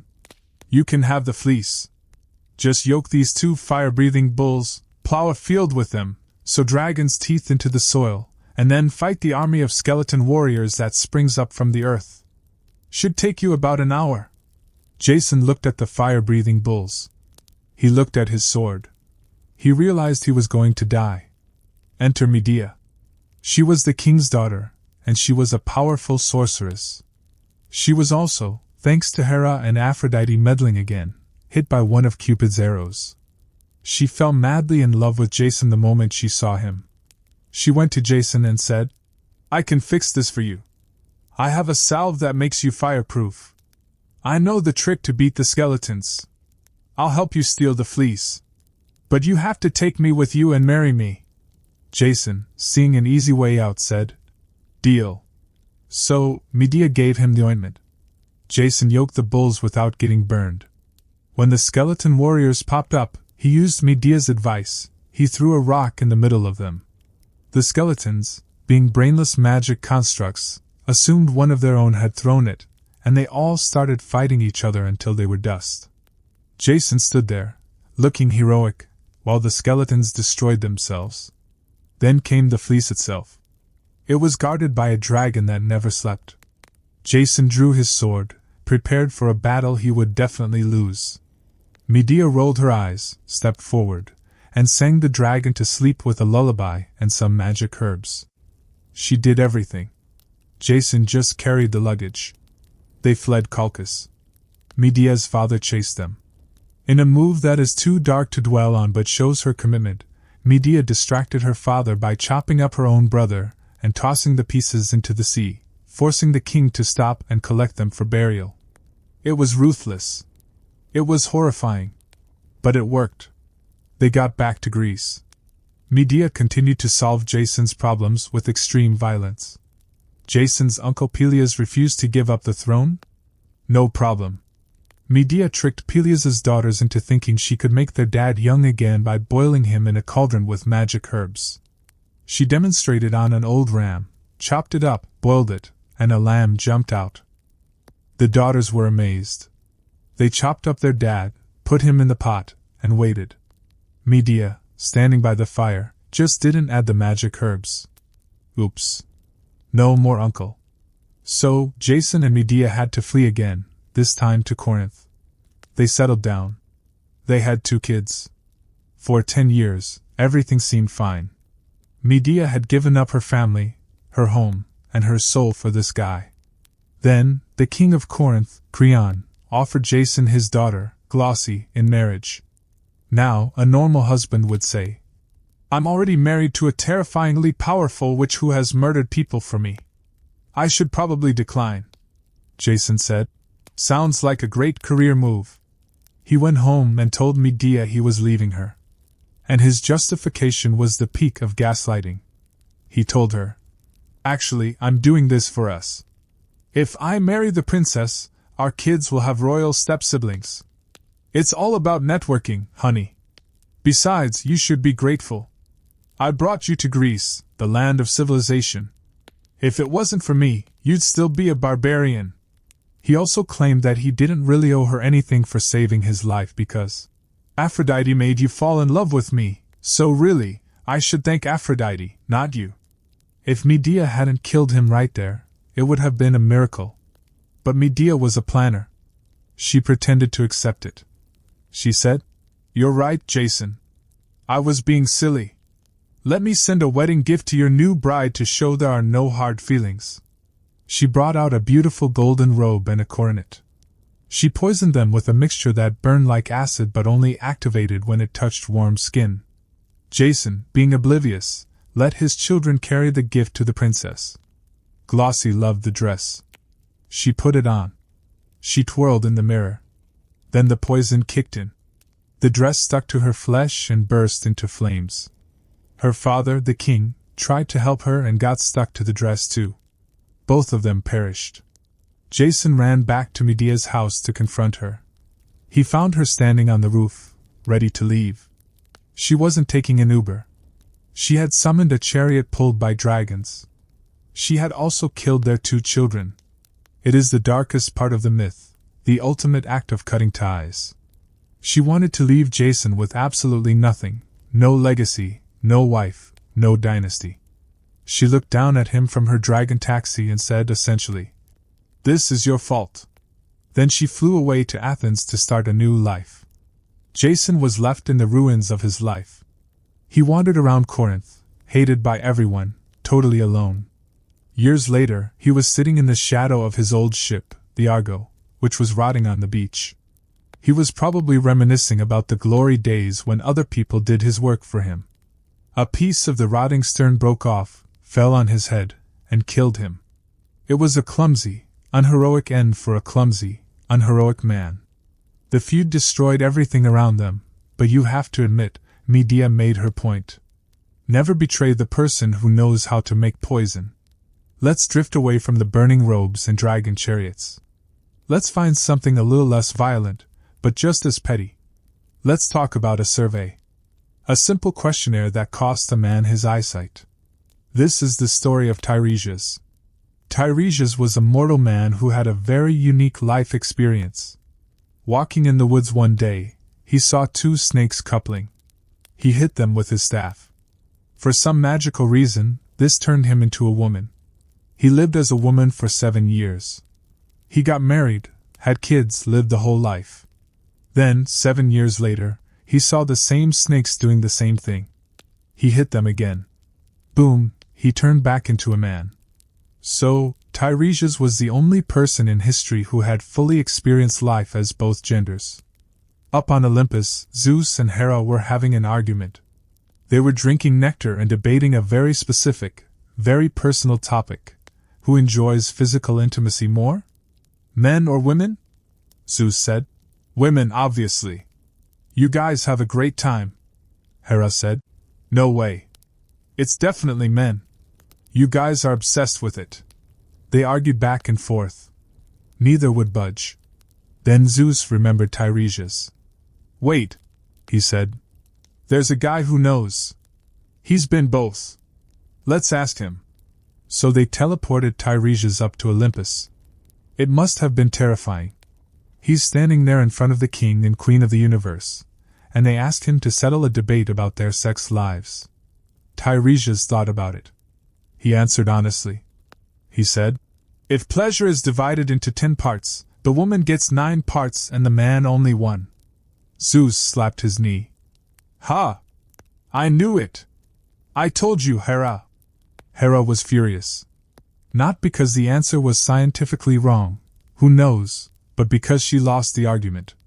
And she lost it in front of her husband, who was now gloating. So, in a fit of pique, she struck Tiresias blind. Just like that. Thanks for your input, you can't see anymore. Zeus couldn't undo Hera's curse. Gods can't veto each other's powers directly. But he felt bad for the guy. He said, Look, I can't fix your eyes, but I'll give you the gift of prophecy. You'll know the future. And you'll live for 7 generations. So Tiresias became the blind prophet we see in all the other myths, Oedipus, Antigone, the Odyssey. He's always the guy coming in with bad news, leaning on his staff, knowing exactly what's going to happen. And it all started because a married couple couldn't agree on a statistic and dragged a bystander into their bedroom quarrel. It's the pettiest workplace injury claim of all time. While we're on the subject of prophecy and curses, let's float over to Cassandra. Cassandra was a princess of Troy. She was beautiful. Apollo, yes, him again, fell in love with her. He really had a type, mortal women who wanted nothing to do with him. He offered her a trade. I will teach you how to see the future, he said, if you give me a kiss. Or more, depending on the version. Cassandra really wanted to be a prophetess. It seemed like a useful skill. So she agreed. Apollo gave her the gift. She could see everything, the fall of Troy, the wooden horse, the death of kings. But then, after she got the gift, she changed her mind. She reneged on the deal. She pushed Apollo away. Now, Apollo could have just taken the gift back. Or he could have just walked away and said, Okay, my bad for trying to buy affection. But Apollo is the god of petty reactions. He couldn't take the gift back.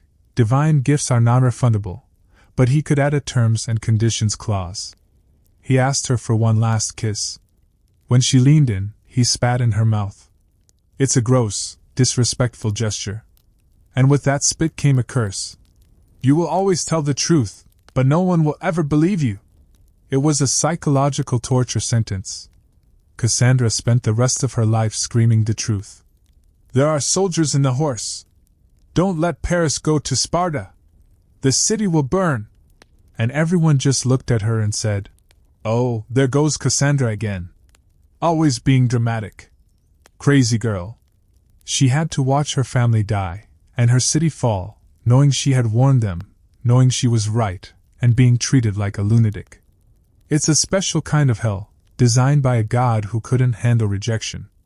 It makes you realize that being blessed by a god is usually just a setup for a later punchline. Let's keep drifting. The air is getting a little misty. We're in the woods again. We hear a voice. Or is it an echo? This brings us to the tragedy of Echo and Narcissus. It's a 2-for-1 deal on pettiness. Echo was a mountain nymph. She was chatty. She loved to talk. She would tell stories, interrupt people, and just keep the conversation going. Zeus loved this about her. Not because he liked her stories, but because he could use her. Whenever Zeus was down in the woods having an affair with a nymph, he would tell Echo to go talk to Hera. Echo would intercept Hera on her way to catch Zeus. Oh, Hera! Your hair looks amazing! Have I told you about this new stream I found? Let me tell you a 40-minute story about a deer I saw. She filibustered the Queen of Heaven. It worked for a while. Zeus would sneak away, zipping up his toga, while Hera was stuck listening to Echo ramble. Eventually, Hera figured it out. She realized she was being stalled. She looked at Echo and said, "You like to talk? You like having the last word? Fine. From now on, you will only have the last word." She cursed Echo so she could never speak her own thoughts. She could only repeat the last few words spoken to her. If someone said, "Hello, how are you?" Echo could only say, "How are you?" If someone said, "Go away," she could only say, "Away." It was a cruel punishment for a social butterfly. She was isolated, unable to express herself. Then she fell in love with Narcissus. Narcissus was a hunter, and he was breathtakingly beautiful. He was so handsome that everyone, men, women, nymphs, fell in love with him. But Narcissus had a heart of stone. He didn't care about anyone. He thought everyone else was beneath him. Echo saw him walking in the woods. She wanted to say, "I love you. You're hot." But she couldn't. She had to wait for him to speak. Narcissus heard footsteps. He shouted, "Who's here?" Echo shouted back, "Here." Narcissus looked around. "Come to me!" Echo, thrilled, shouted, "To me!" She ran out of the bushes to hug him. Narcissus shoved her away. "Hands off!" he sneered. "I would die before I give myself to you." Echo whispered, sadly, "I give myself to you." He rejected her brutally. Echo ran away to a cave and wasted away from grief until only her voice remained. But Narcissus had it coming. There was another deity watching, Nemesis. The goddess of revenge, or more specifically, the goddess of people getting what they deserve. Someone prayed to Nemesis. "May he who loves not others love himself and not be loved." Nemesis said, "On it." She guided Narcissus to a clear, still pool of water. He bent down to take a drink. He saw his reflection. He didn't realize it was himself. He thought it was a beautiful water spirit living in the pool. He smiled. The reflection smiled. He reached out to touch it. The water rippled, and the image vanished. He pulled back. The image returned. He was captivated. He sat there for days, staring at himself. He talked to the reflection. "Why do you run from me? I'm beautiful." He stopped eating. He stopped drinking. He couldn't leave. He was in a toxic relationship with a puddle. Eventually, he died there, on the bank, staring at his own face. The nymphs found his body, or rather, they found a flower where his body had been. The Narcissus flower. It's a story about vanity, sure. But it's driven by the pettiness of Hera silencing a girl for being annoying, and the pettiness of Nemesis ensuring a guy's ego literally killed him. It's an ecosystem of spite. Let's take a pause here. The forest is quiet now, except for the faint sound of "here, here, here" bouncing off the canyon walls. It's a little spooky, but mostly just sad. Let's move to something with a bit more buzzing. Let's talk about bees. And death. And another accidental offense. Aristeus and the bees. So, we promised you bees. And not just regular bees, but bees that are central to a divine lawsuit involving cheese, cattle, and the afterlife. Meet Aristeus. He's a minor god, the son of Apollo and the huntress Cyrene. He's the patron god of very specific, rustic things, cheese-making, olive-growing, and beekeeping. He's basically the god of artisanal farmers' markets. Aristeus was having a bad year. All his bees were dying. Every single hive was empty or full of dead insects. It was a colony collapse disorder of biblical proportions. He was devastated because, well, that was his whole thing. He went to his mother, Cyrene, who lived in a river palace, and complained. "Mom, why me? I'm a god. I make good feta. Why are my bees dead?" Cyrene, being a supportive mother, told him he needed to go ask Proteus. Proteus was an old sea god, the old man of the sea, who knew everything, past, present, and future. But Proteus hated answering questions. The only way to get an answer was to grab him and hold on while he shape-shifted into a million terrifying things. So Aristeus found Proteus sleeping on a rock among some seals. He jumped him. Proteus turned into a lion. Aristeus held on. Proteus turned into a dragon. Aristeus held on. Proteus turned into fire, then water, then a tree. Aristeus just kept hugging the tree. Finally, Proteus got tired and turned back into an old man. "Fine," he grumbled. "What do you want? Why are my bees dead?" Aristeus asked. Proteus sighed and spilled the tea. "Your bees are dead because you killed Eurydice." Now you might remember Eurydice as the wife of Orpheus, the musician.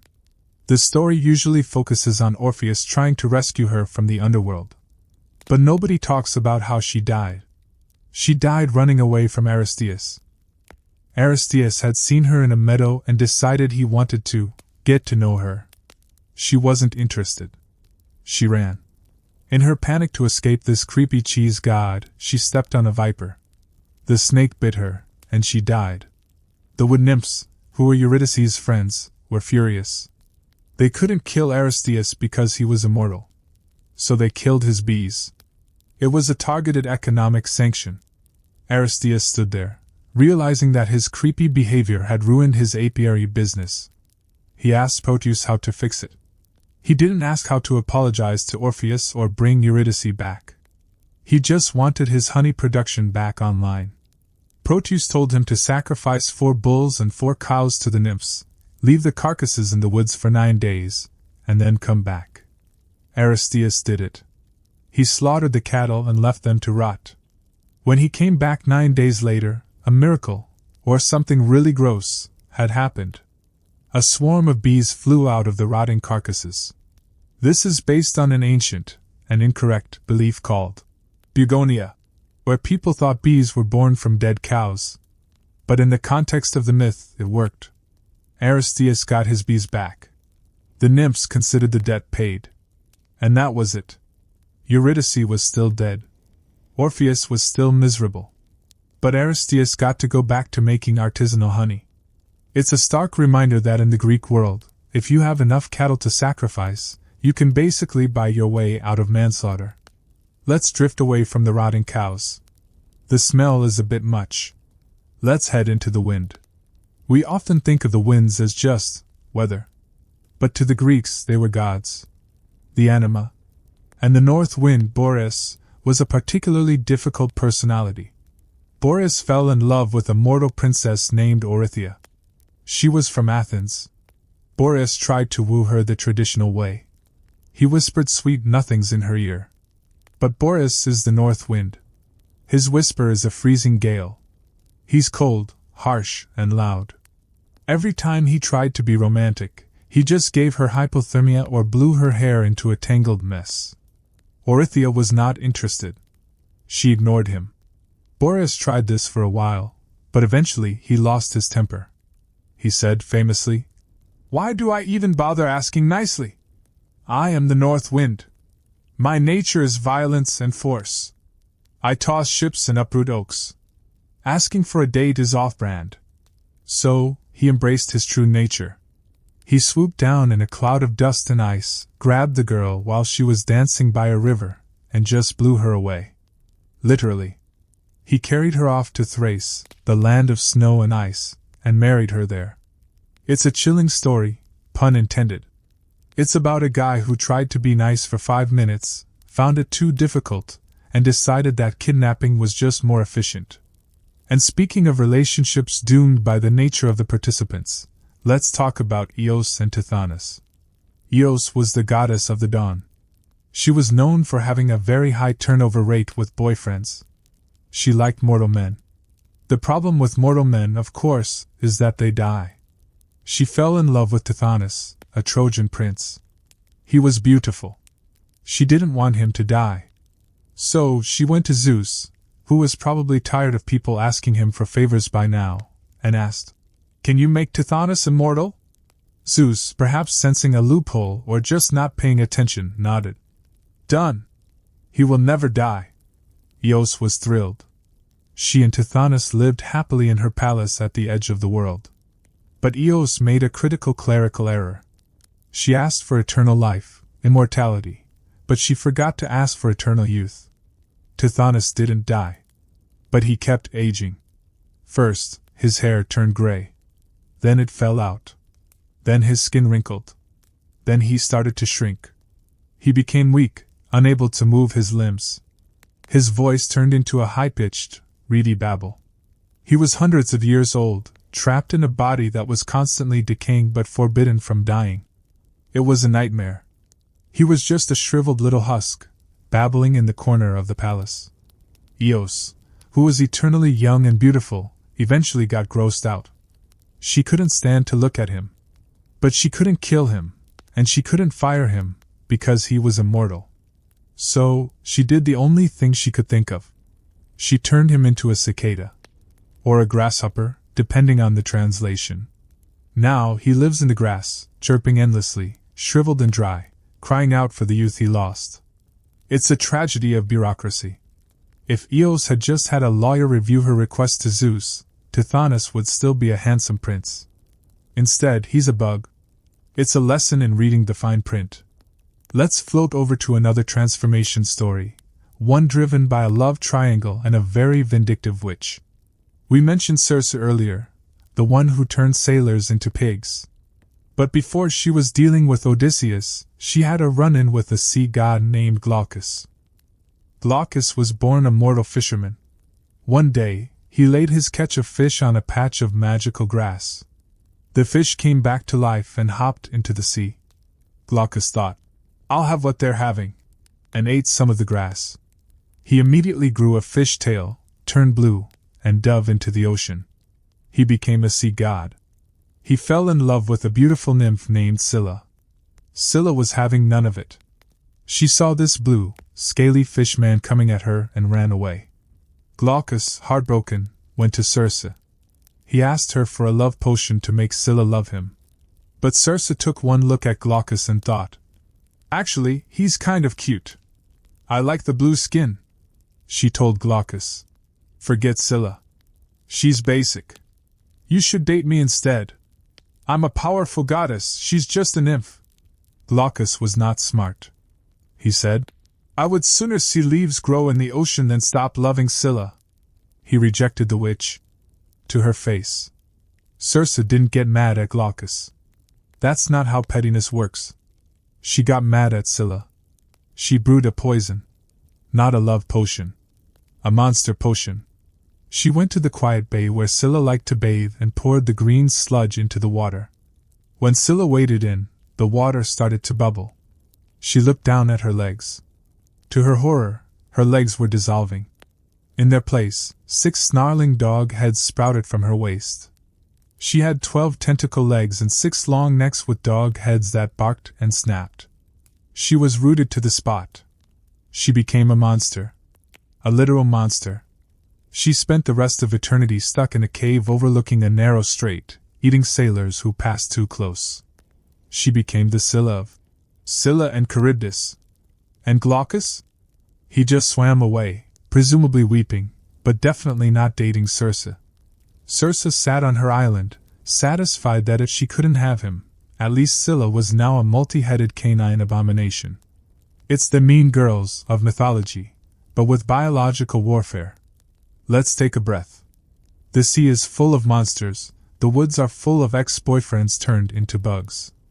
Is there anywhere safe? Probably not. But let's try the sky again. Let's talk about the constellation Orion. Orion was a giant hunter. He was handsome, strong, and confident. Maybe a little too confident. He hung out with Artemis, the huntress. They were best friends. Some say they were almost lovers.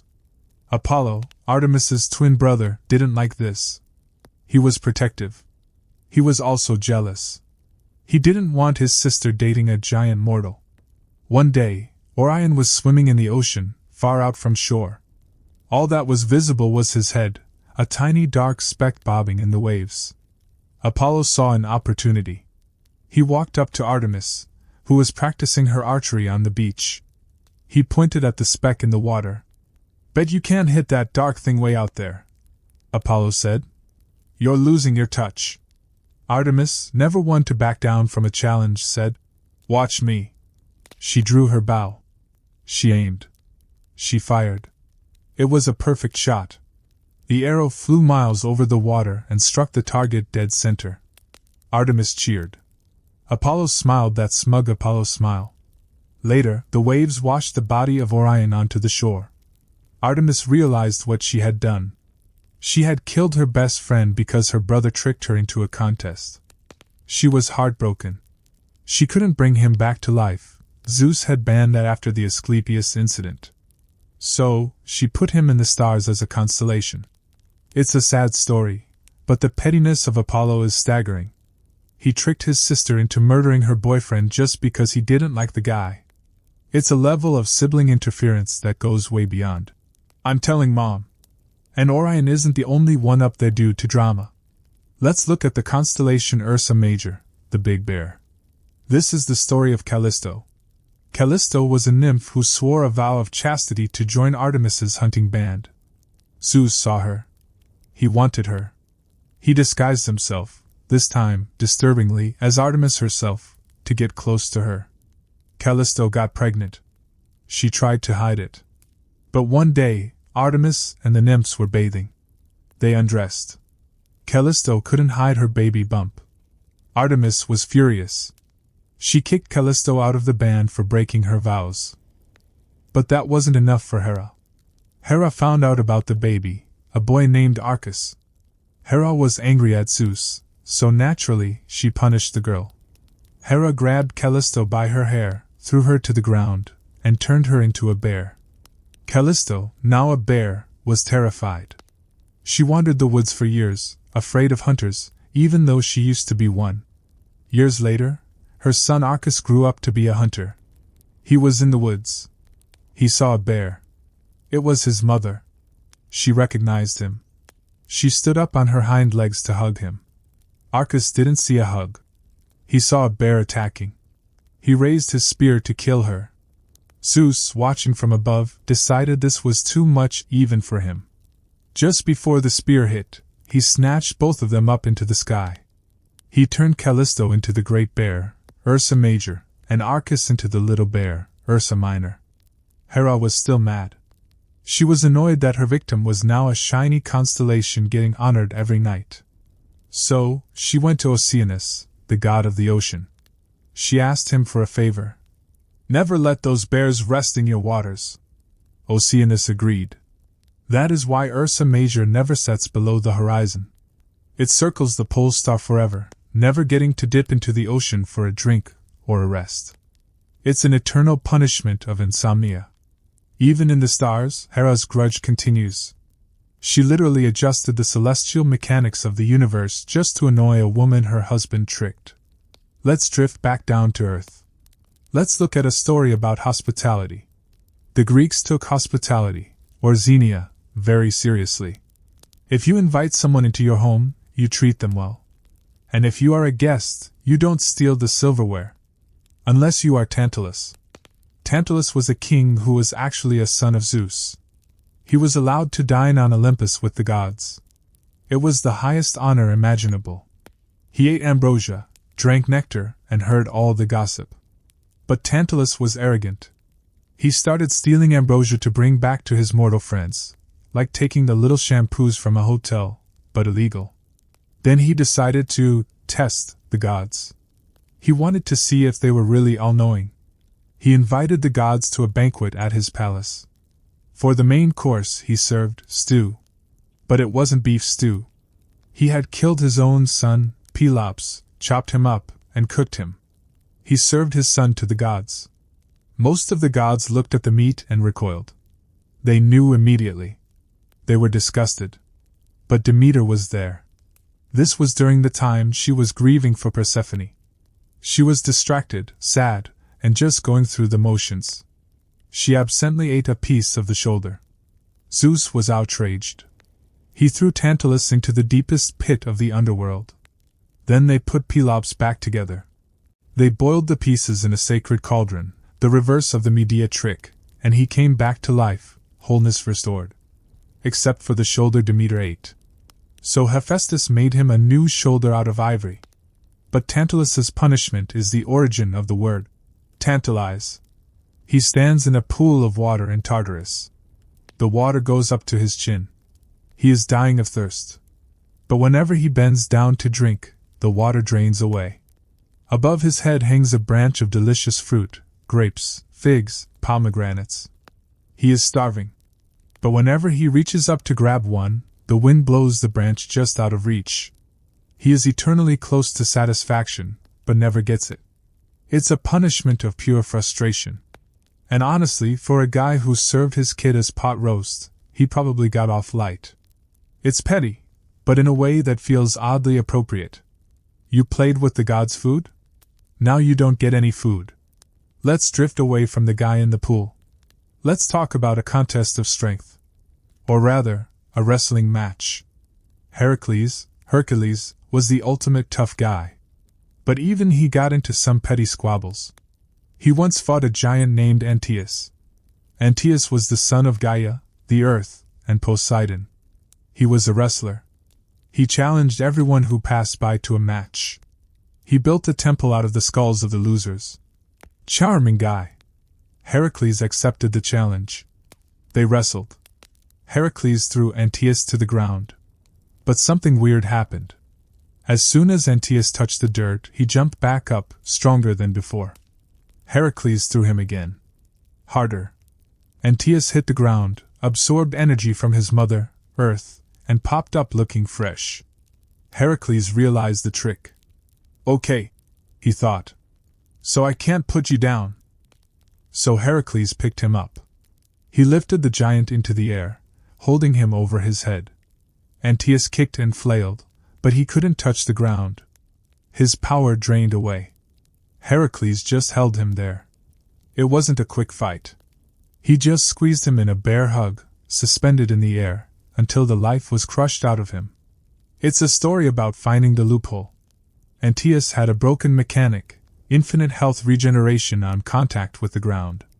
Heracles just unplugged the console. Let's end this section with a story about a very bad haircut. We talked about Medusa earlier and how Athena cursed her. But the hero who killed Medusa, Perseus, had his own petty origins. Perseus's grandfather, Acrisius, was the king of Argos. He received a prophecy that his grandson would kill him. So, he locked his daughter Danae in a bronze tower with no doors, only a skylight. Problem solved, Acrisius thought. She can't meet anyone, she can't have a baby. But he forgot the skylight. And he forgot that Zeus can turn into anything. Zeus turned into a shower of gold coins, or golden rain, and poured through the roof into Danae's lap. 9 months later, Perseus was born. Acrisius heard the baby crying. He was furious. He couldn't kill them directly, Furies and all that, so he put Danae and the baby in a wooden box and threw it into the ocean. Let Poseidon handle it, was the general vibe. They survived, obviously. Perseus grew up. And eventually, he did kill his grandfather. It was an accident. Perseus was competing in some funeral games. He threw a discus. The wind caught it. It flew into the crowd and hit an old man in the foot. The old man was Acrisius. He died from the injury. After all that effort, the bronze tower, the wooden box, the years of paranoia, he was killed by a stray frisbee. It's the ultimate irony. You can spend your whole life trying to outrun a prophecy, engaging in extreme child cruelty to do so, and in the end, fate just shrugs and throws a piece of sporting equipment at you. So, let's leave the Greeks there for a moment. With their flying discus accidents, their bear constellations, and their rotting cowbees. Just listen to the silence. The wind, not Boreas, just regular wind, is blowing outside. The stars, not Orion, just gas balls, are twinkling. In the next part, we'll see what happens when you forget to pay the ferryman, and why you should never, ever challenge a muse to a rap battle. The sirens and the muses. So, we promised a rap battle. And in the world of Greek mythology, a rap battle usually implies a contest where the losers get plucked. Literally. We all know the sirens. They were the bird women who lived on a rocky island and sang songs so beautiful that sailors would crash their ships just to hear them. Odysseus famously survived them by tying himself to the mast and plugging his crew's ears with beeswax. It was a classic "look but don't touch" situation. But the sirens weren't always stuck on a rock singing cover songs. Originally, they were handmaidens to Persephone. When Persephone got kidnapped by Hades, Demeter gave the handmaidens wings so they could fly around the world and look for her. Eventually, they gave up, settled on an island, and started their band. But here's the thing about the sirens: they got cocky. Hera, who, as we've established, is the patron saint of starting drama, convinced the sirens that they were better singers than the muses. Now, the muses are the 9 goddesses of the arts. They are the source code for all music. Challenging them is like challenging the dictionary to a spelling bee. But the sirens, fueled by hubris and bad advice, issued the challenge. The contest took place. The sirens sang first. It was lovely. It was enchanting. It was the kind of music that makes you want to drive your car into a tree just to stay close to the speakers. Then the muses sang. It wasn't just beautiful. It was the definition of perfection. It was the mathematical harmony of the universe. The sirens stopped singing. They knew they were done. Now usually, the loser of a music contest gets flayed, Narcissus, or donkey ears, Midas. The muses went a different route. They plucked the feathers from the siren's wings. So Heracles picked him up. He lifted the giant into the air, holding him over his head. Antaeus kicked and flailed, but he couldn't touch the ground. His power drained away. Heracles just held him there. It wasn't a quick fight. He just squeezed him in a bear hug, suspended in the air, until the life was crushed out of him. It's a story about finding the loophole. Antaeus had a broken mechanic, infinite health regeneration on contact with the ground. Heracles just unplugged the console. Let's end this section with a story about a very bad haircut. We talked about Medusa earlier and how Athena cursed her. But the hero who killed Medusa, Perseus, had his own petty origins. Perseus's grandfather, Acrisius, was the king of Argos. He received a prophecy that his grandson would kill him. So, he locked his daughter Danae in a bronze tower with no doors, only a skylight. Problem solved, Acrisius thought. She can't meet anyone, she can't have a baby. But he forgot the skylight. And he forgot that Zeus can turn into anything. Zeus turned into a shower of gold coins, or golden rain, and poured through the roof into Danae's lap. 9 months later, Perseus was born. Acrisius heard the baby crying. He was furious. He couldn't kill them directly, Furies and all that, so he put Danae and the baby in a wooden box and threw it into the ocean. Let Poseidon handle it, was the general vibe. They survived, obviously. Perseus grew up. And eventually, he did kill his grandfather. It was an accident. Perseus was competing in some funeral games. He threw a discus. The wind caught it. It flew into the crowd and hit an old man in the foot. The old man was Acrisius. He died from the injury. After all that effort, the bronze tower, the wooden box, the years of paranoia, he was killed by a stray frisbee. It's the ultimate irony. You can spend your whole life trying to outrun a prophecy, engaging in extreme child cruelty to do so, and in the end, fate just shrugs and throws a piece of sporting equipment at you. So, let's leave the Greeks there for a moment. With their flying discus accidents, their bear constellations, and their rotting cowbees. Just listen to the silence. The wind, not Boreas, just regular wind, is blowing outside. The stars, not Orion, just gas balls, are twinkling. In the next part, we'll see what happens when you forget to pay the ferryman, and why you should never, ever challenge a muse to a rap battle. The sirens and the muses. So, we promised a rap battle. And in the world of Greek mythology, a rap battle usually implies a contest where the losers get plucked. Literally. We all know the sirens. They were the bird women who lived on a rocky island and sang songs so beautiful that sailors would crash their ships just to hear them. Odysseus famously survived them by tying himself to the mast and plugging his crew's ears with beeswax. It was a classic look but don't touch situation. But the sirens weren't always stuck on a rock singing cover songs. Originally, they were handmaidens to Persephone. When Persephone got kidnapped by Hades, Demeter gave the handmaidens wings so they could fly around the world and look for her. Eventually, they gave up, settled on an island, and started their band. But here's the thing about the sirens, they got cocky. Hera, who, as we've established, is the patron saint of starting drama, convinced the sirens that they were better singers than the muses. Now, the muses are the 9 goddesses of the arts. They are the source code for all music. Challenging them is like challenging the dictionary to a spelling bee. But the sirens, fueled by hubris and bad advice, issued the challenge. The contest took place. The sirens sang first.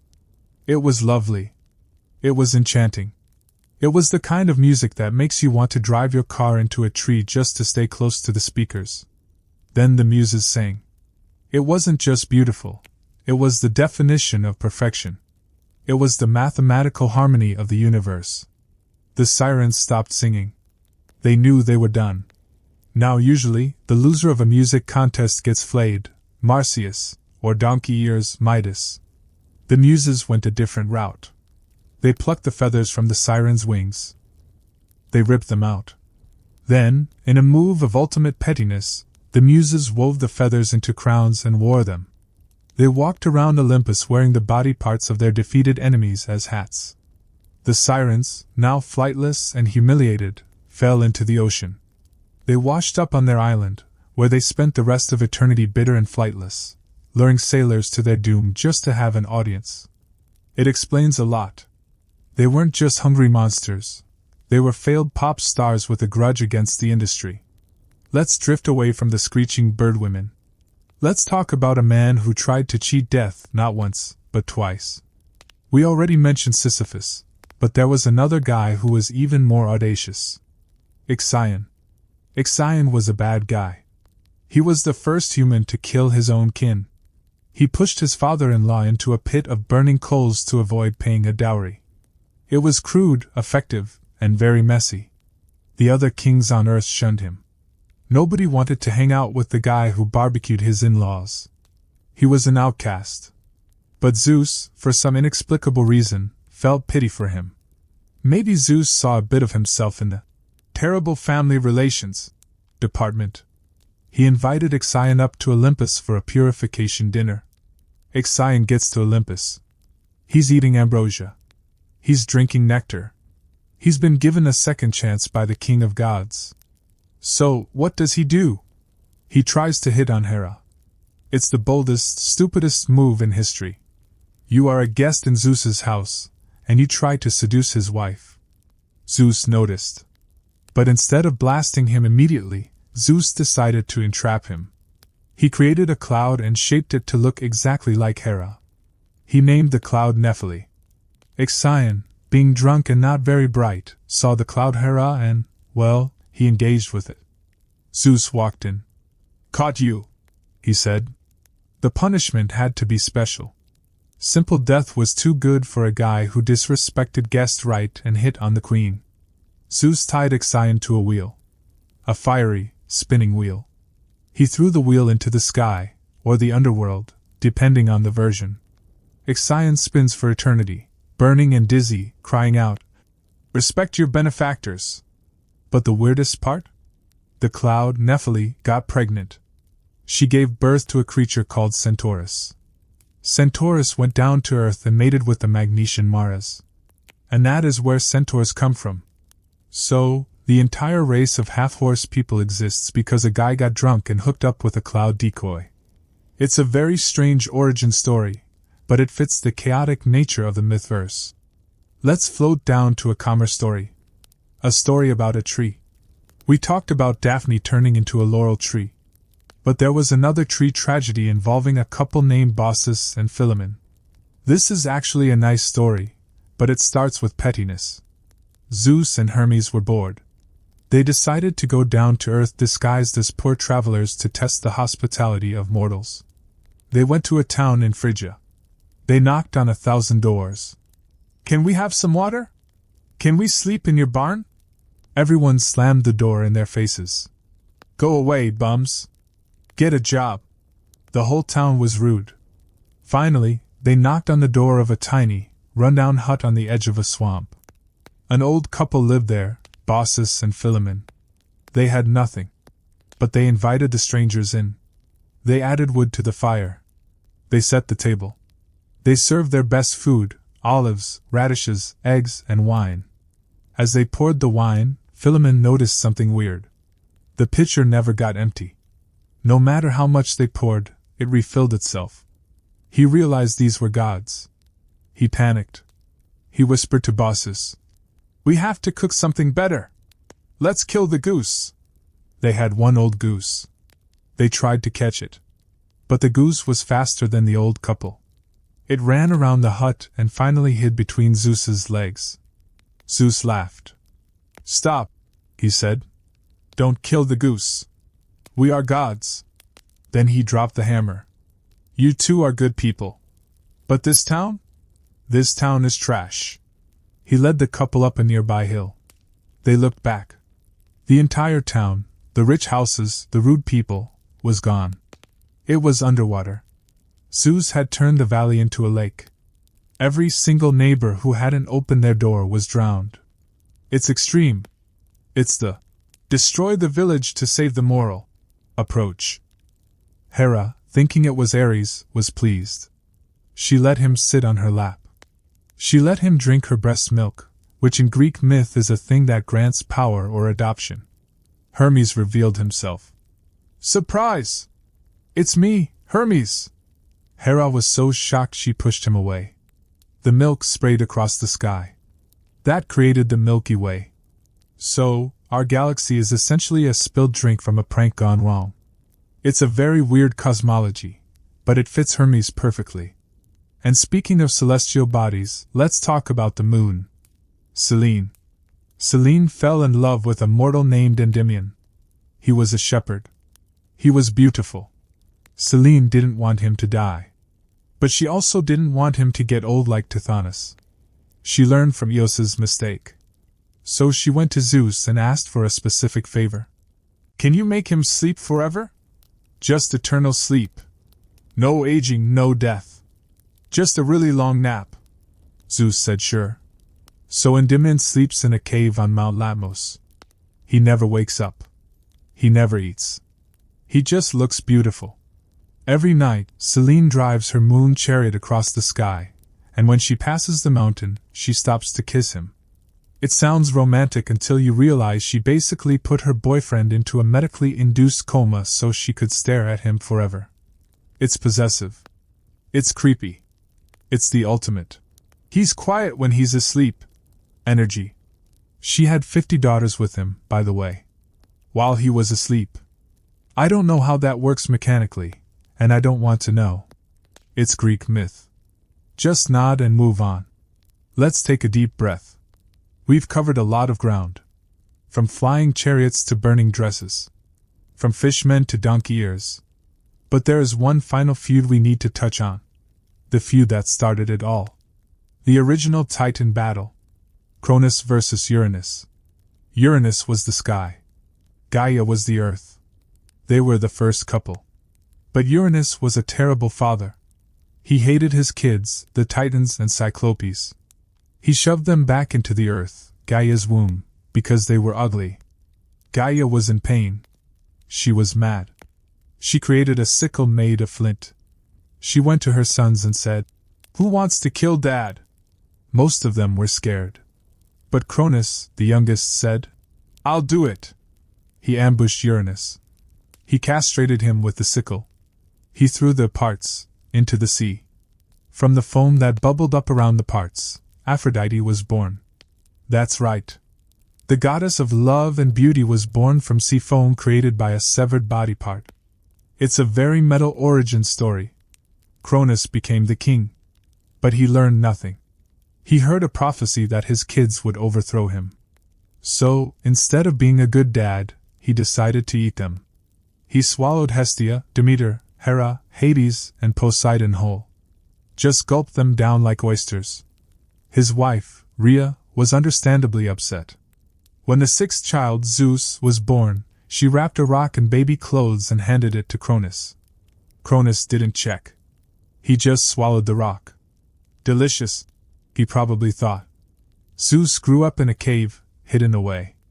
When he was older, he came back as the cupbearer for Cronus. He slipped him a potion, mustard and wine, usually, that made him vomit. Cronus threw up the rock. Then he threw up Poseidon. Then Hades. Then Hera. Then Demeter. Then Hestia. They came out fully grown and probably very annoyed. Then the war started. The Titanomachy. It lasted 10 years. It ended with Zeus throwing Cronus into Tartarus. It's the cycle of abuse on a cosmic scale. Son kills father, father eats sons, son overthrows father. It's a warning that if you treat your kids like threats, they will eventually become threats. And that is the bedrock of Olympus. It's built on paranoia, violence, and indigestion. So, as we lie here in the dark, safe in our beds, let's be grateful. Grateful that our parents didn't eat us. Grateful that our bosses don't turn us into spiders.